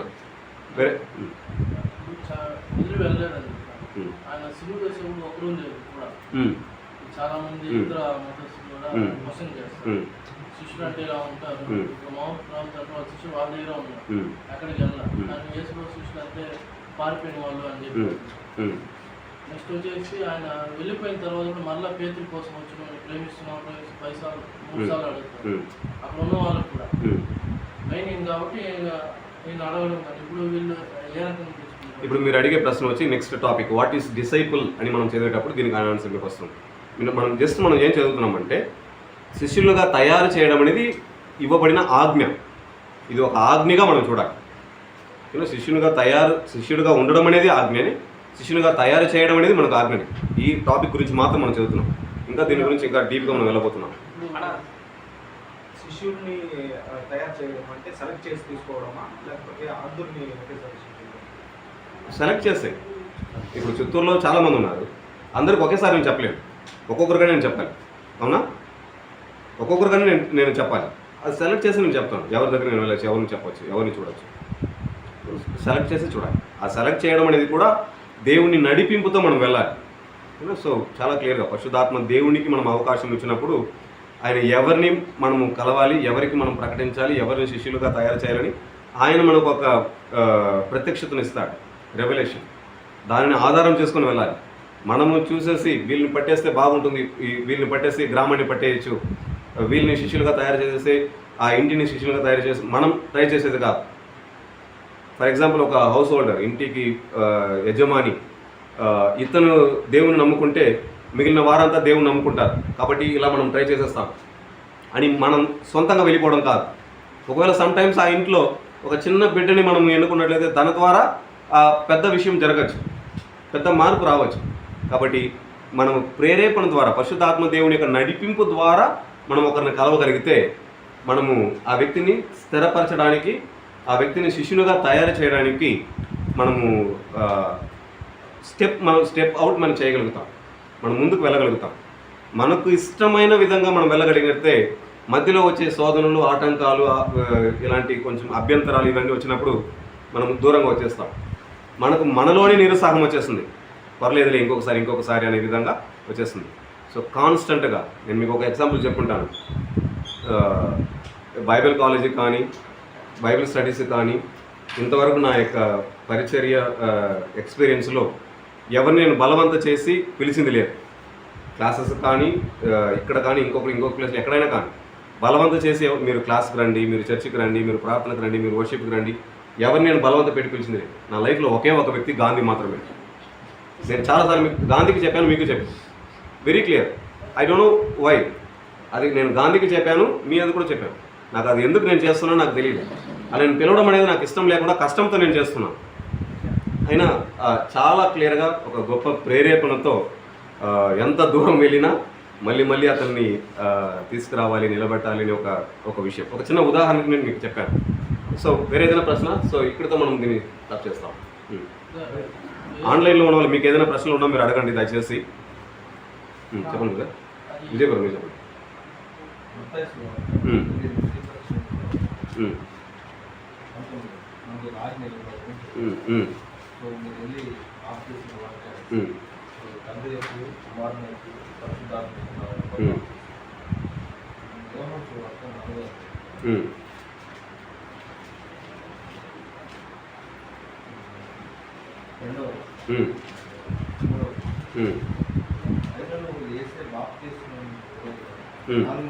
యోహాను కంటే యేసు ఎక్కువ మంది శిష్యులుగా చేసుకొని వారికి బాప్తిస్మం ఇచ్చిన సంగతి పరిశీలనలో ప్రభువుకు తెలియదు.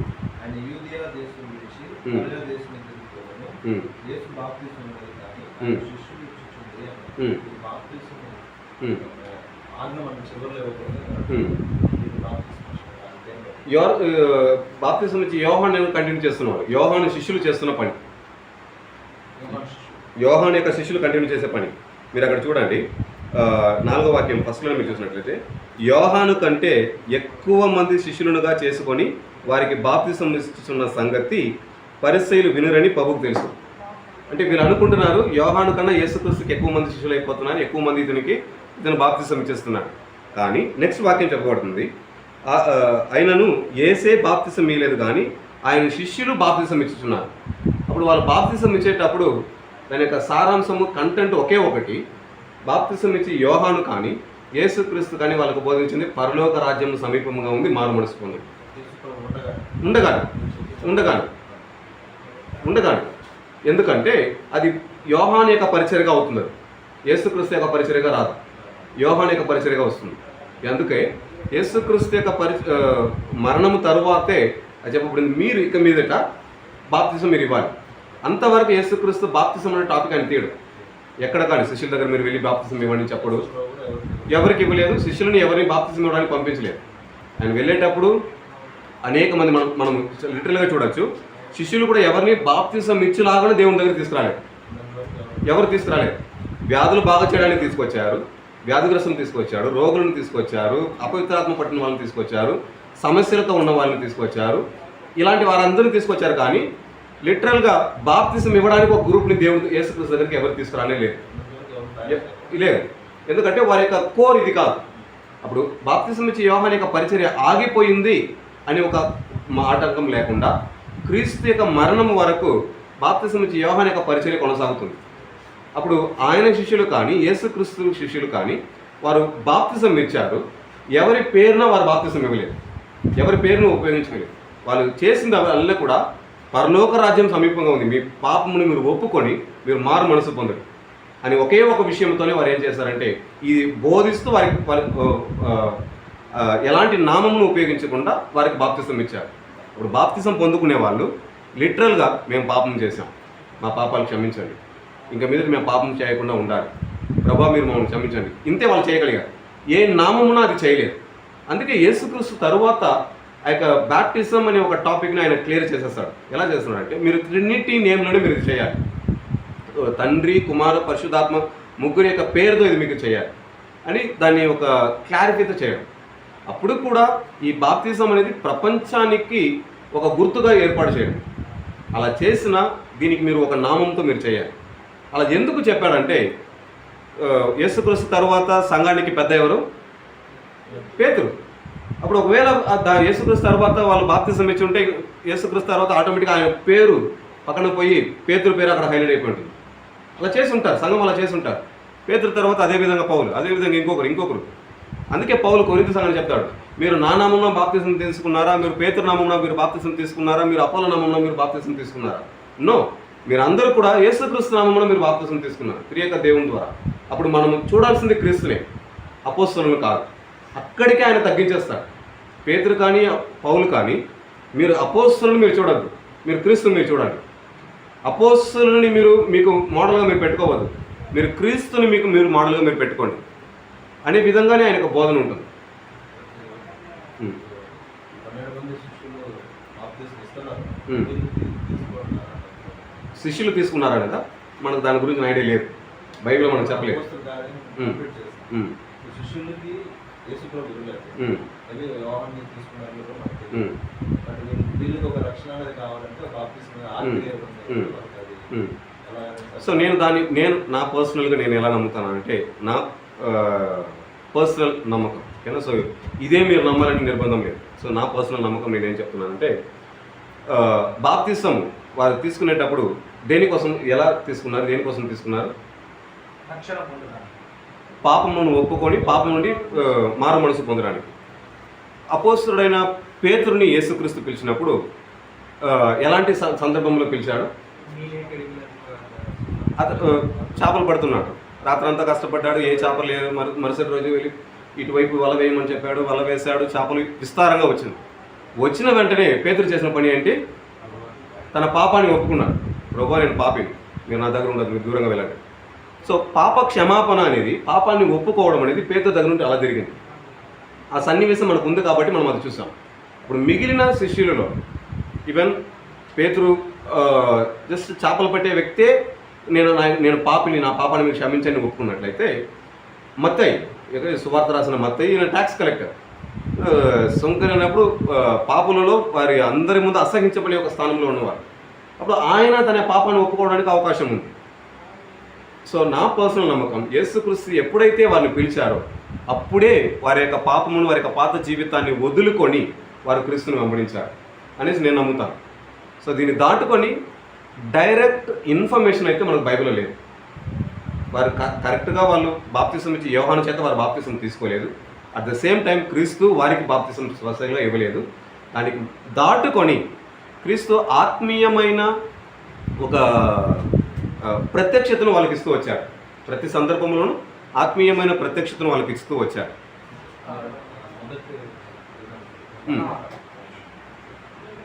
ప్రభు అడిగిన వచ్చి అందరినీ శిష్యులుగా చేయమని మన అపోస్తలులు గారు పరిచయం మొదలైంది. అందరినీ విశ్వాసులుగా చేస్తారు, శిష్యులుగానే తయారు చేస్తారు. విశ్వాసులు నమ్మిన వారందరూ విశ్వాసులని శిష్యులుగా తయారు చేయాలి. విశ్వాస స్థానం వచ్చిన తర్వాత శిష్యులుగా తయారు చేయాలి. నమ్మిన వారిని శిష్యులుగా తయారు చేయాలి. నమ్మిన వారిని మనం విశ్వాసులు అంటాం. అందరినీ చేయాలి, అందరూ కాదు, నమ్మిన వారిని విశ్వాసులుగా చేయడానికి అవుతుంది. చాలా మంది కనబడించినట్టుగా విశ్వాసం చేర్చబడినట్టుగా శిష్యుల సంఖ్య చేర్చబడిందనే మనం చూస్తాం. అపోస్తలుల కార్యంలో మీరు నిదానంగా మీరు గమనిస్తే మీకు చాలా క్లియర్గా మీకు అది అర్థమవుతుంది.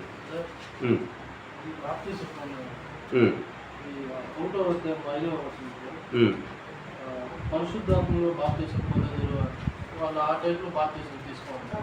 ఎవరు? శిష్యులందరూ లేదు. పరిశుద్ధాత్మలో బాప్తిసం పొందుతారు అనేది అపోస్తలుల కార్యం 1వ అధ్యాయంలో జరిగేది, క్రీస్తు పునరుత్థానం తర్వాత. అదే బ్రదర్ వాళ్ళు బాప్తిసం తీసుకున్నారా లేదా? బ్రదర్ అడిగింది యేసుక్రీస్తు ఉన్నప్పుడు వారు బాప్తిసం తీసుకున్నారా అనేది ఆయన ప్రశ్న. ఓకే.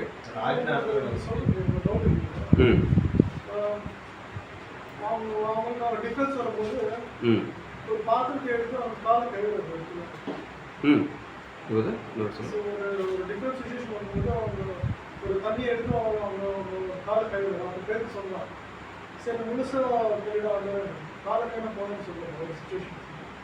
இன்னொரு சுச்சுவேஷன் வந்து இந்த சிஷியர் இல்லாமல் மட்டும் வந்து ஒரு அதிசயம் செய்யணும். பேசி பேசுகிறவங்க ஒரு அதிசயம் செய்யணும். ஸோ அவங்க சிஷியனை எடுத்துக்கலாமா இல்லை அவங்க எதுவும் கற்றுக்கலாம்னு கேட்கும்போது அவனை என் நாமத்தில் அதை ஒரு எக்ஸ்பிரஸ் பண்ணுவாங்க. ஸோ இதில் டிசிபிள்ஸில் ஒரு பாட்டை எனக்கு அது డిసైపుల్స్ మేక్ பண்ணுறவங்க எப்படி இருக்கணுன்றதுக்கு అங்கே మోడల్లో சொல்கிறாరు. శిష్యులను తయారు చేసే వాళ్ళు ఎలా ఉండాలి. సో తను తాను తగ్గించుకోవాలి. అంటే శిష్యుని తయారు చేసేటప్పుడు గురువు శిష్యుని కన్నా తగ్గి ఉండే స్థానంలో దిగాలి. నేను గురువు నువ్వు ఇలాగే ఉండాలి అలాగే ఉండాలి కాదు, శిష్యుని కన్నా ఇంకా తగ్గింపు స్వభావము గురువు కలిగి ఉండాలి అనేది అక్కడ బోధించింది. அது வந்து இன்னொருத்தர் வந்து இயேசு கிறிஸ்துனால மொத்தம் வந்து அது அதிசயம் செய்யணும். ஸோ அவனை பற்றி ஒரு கம்ப்ளைண்ட் வருது இயேசு போகிறீங்க அவங்களுக்கு கம்ப்ளைண்ட் பேருக்கு சொல்றாரு. ஸோ இது எப்படின்னு பேருக்கு கேட்கும்போது அவர் எக்ஸ்பிரஸ் பண்ணி விட்டுருவாரு. ఓకే ఒక నిమిషం ఇది క్లియర్ పడతారు బ్రదర్. మీరు కొన్ని వాక్యాలు చదువుతాము. 2వ అధ్యాయము అపొస్తలుల కార్యములు 2వ అధ్యాయము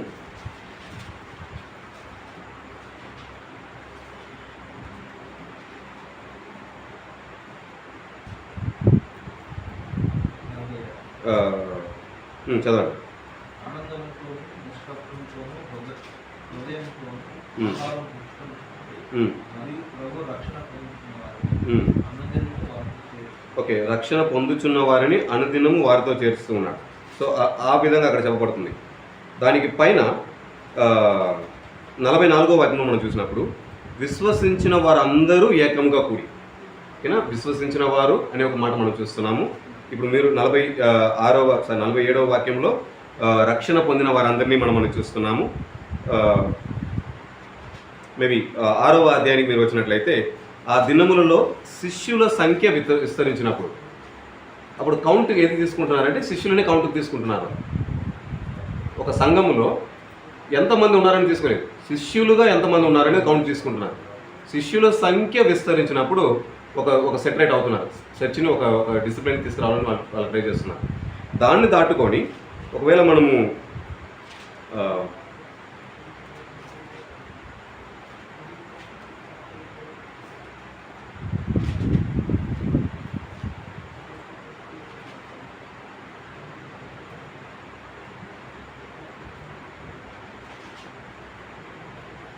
ఇరవై 11వ అధ్యాయం 26వ వాక్యం చూడండి. అపొస్తలుల కార్యములు. వారు కలిసి ఒక సంవత్సరం అంతయు సంఘములో బహుజనములకు వాక్యము మొట్టమొదట అంత్యోకులు శిష్యులు క్రైస్తవులు. ఓకే, శిష్యులు క్రైస్తవులు అనబడ్డారు. విశ్వాసులు క్రైస్తవులు కాదు, శిష్యులుగా తయారు చేయబడిన వాళ్ళే క్రైస్తవులు ఒక పేరు ఉంది. సో నెక్స్ట్ క్లాస్లో నేను దీని గురించి కొంచెం డీప్గా మీకు చెప్తాను. సో క్రైస్తవుడు అనే ఒక టైటిల్, ఒక పేరు ఎవరికి ఇవ్వబడుతుందంటే క్రీస్తుని వెంబడించే వారికి. క్రీస్తును వెంబడించే వారు ఎవరంటే క్రీస్తుకు శిష్యులుగా ఉన్నవారు.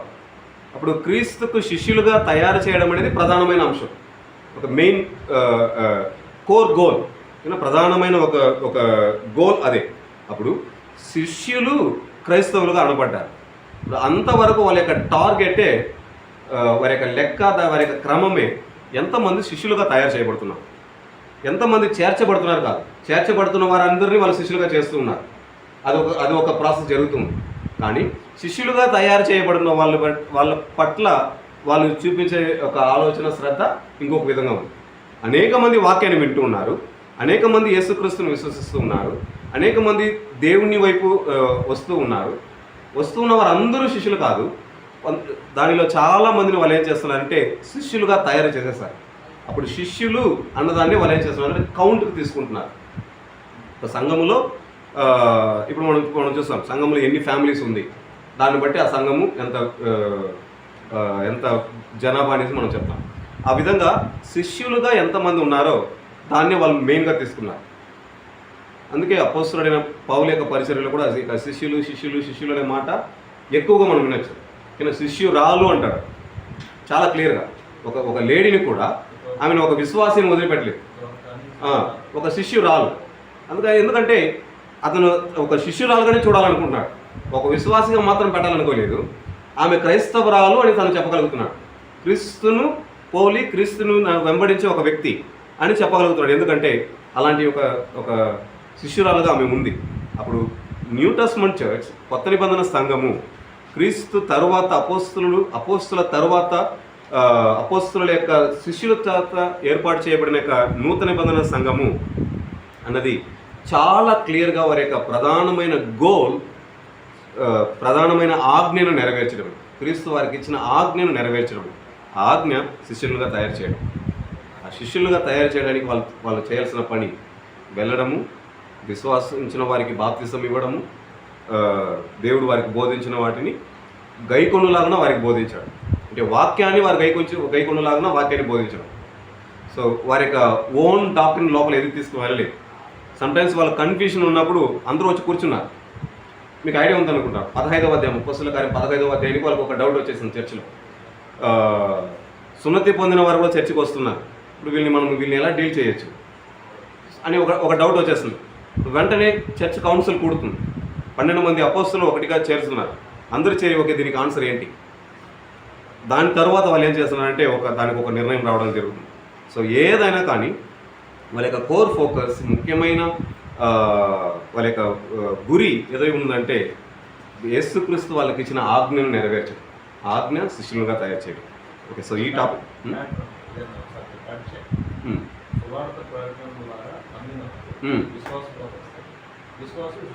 అంతే. సువార్త ప్రకటన ద్వారా విశ్వాసులు అవుతారు. వివరించాలి. ముందుగానే వెళ్ళేది కాదు. ముందుగానే మనం చెప్పేది జస్ట్ క్రీస్తుని గురించిన సువార్త మాత్రమే. క్రీస్తు మన యొక్క వ్యక్తిగత పాపముల నుండి ఆయన ఎలా మనల్ని విడిపిస్తున్నారు, ఆయన ద్వారా మనకి ఎలా రక్షణ దొరుకుతుంది, ఇది మాత్రమే. సో దీన్ని చెప్పేటప్పుడు మనము బైబిల్ వాక్యాలు చాలా చెప్పవచ్చు, దీనికైనా వివరణలు ఎక్కువ చెప్పవచ్చు. బట్ లోతైన కార్యాలు, ఫర్ ఎగ్జాంపుల్ ఇప్పుడు మనం చదివితేనే కొన్ని విషయాలు చదవడానికి కొంచెం కష్టంగా ఉన్నట్టు ఉంటుంది, అన్ఈజీగా ఉంటుంది. అప్పుడు అలాంటి వాళ్ళని డైరెక్ట్గా వాళ్ళ దగ్గర తీసుకెళ్తే వాళ్ళు ఇంకా చాలా డిస్టర్బ్ అవుతారు. అది ఎప్పుడు అర్థమవుతుందంటే వాళ్ళ శిష్యులుగా తయారు చేయబడిన తర్వాత, వాళ్ళ విశ్వాసాలు అయిన తర్వాత అప్పుడు మనం బోధిస్తే అప్పుడు వారికి అది అర్థమవుతుంది. సో ఏదైనా ఒక టైం చూసి వారి యొక్క ఎదుగుదలను చూసి మనం ఇవ్వడం. బిడ్డకైనా ఆహారం ఇవ్వాలి, ఎదిగిన వాళ్ళకి ఎదిగిన ఆహారం ఇవ్వాలి. ఓకే, యేసుక్రీస్తు 100% గురువు స్థానంలో. ఎందుకంటే ఆయన శిష్యుడిగా నేర్చుకోవాల్సిన అవసరం లేదు.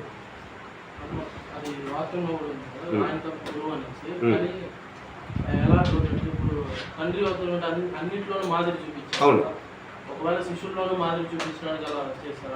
శిష్యుడు ఎలా ఉండాలని తన జీవితాన్ని మాదిరిగా చూపించాడు.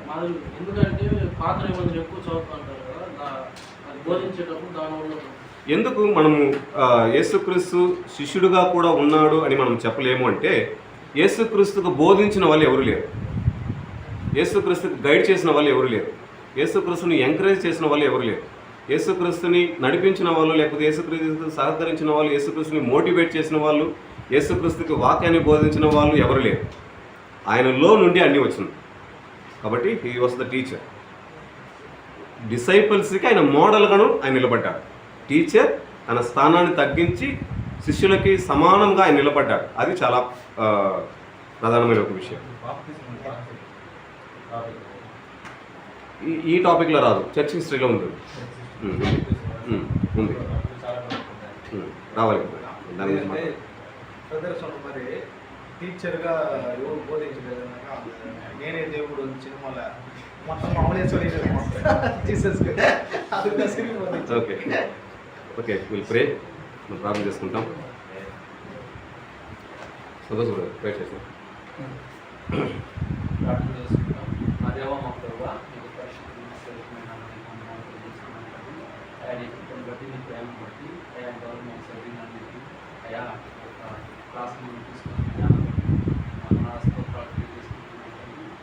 క్లాస్ ద్వారా అనేక విషయాలు తెలియని విషయాలు దూరమైన అర్థాలు మాకు తెలియజేస్తున్నటువంటి ప్రతి ఇన్ఫర్మేషన్ని తీసుకుని వాటిని మాకు ఆత్మీయంగా మాకు ఎంతో ఉపయోగకరంగాను ఇతరులకు బోధించినప్పుడు మీరు కృప చూపించండి. అనేక విషయాలు మాకు తెలియని విషయాన్ని తెలుసుకుంటున్నారు. మంచి జ్ఞానాన్ని తెలియని మాకు దయచేయండి. అదేవిధంగా బోధిస్తున్నారు. మీరు బిడ్డలు జ్ఞాపకం ఉంచుకుంటుంది. ఎంతో ఆసక్తితో బోధిస్తున్నారు తండ్రి. వాటిని కూడా మీరు ఒకసారి జ్ఞాపకం ఉంచుకొని కావాల్సిన సమస్యలను కూడా గైడ్ చేయండి. వచ్చిన బిడ్డలు కూడా జ్ఞాపకం ఉంచుకుంటుంది. నిన్న వాక్యాన్ని నిన్న క్లాస్ని జీవితాలు ఉపయోగకరంగా మార్చింది. సమస్త మీ చేతికి అప్పిస్తుంటారు.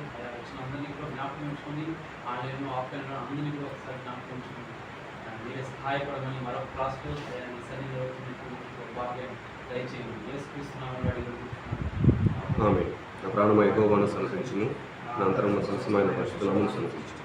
నా ప్రాణమయ యెహోవాను సంతరించును, ఆయన చేసిన ఉపకారములు లేని మరొక. Thank you so much.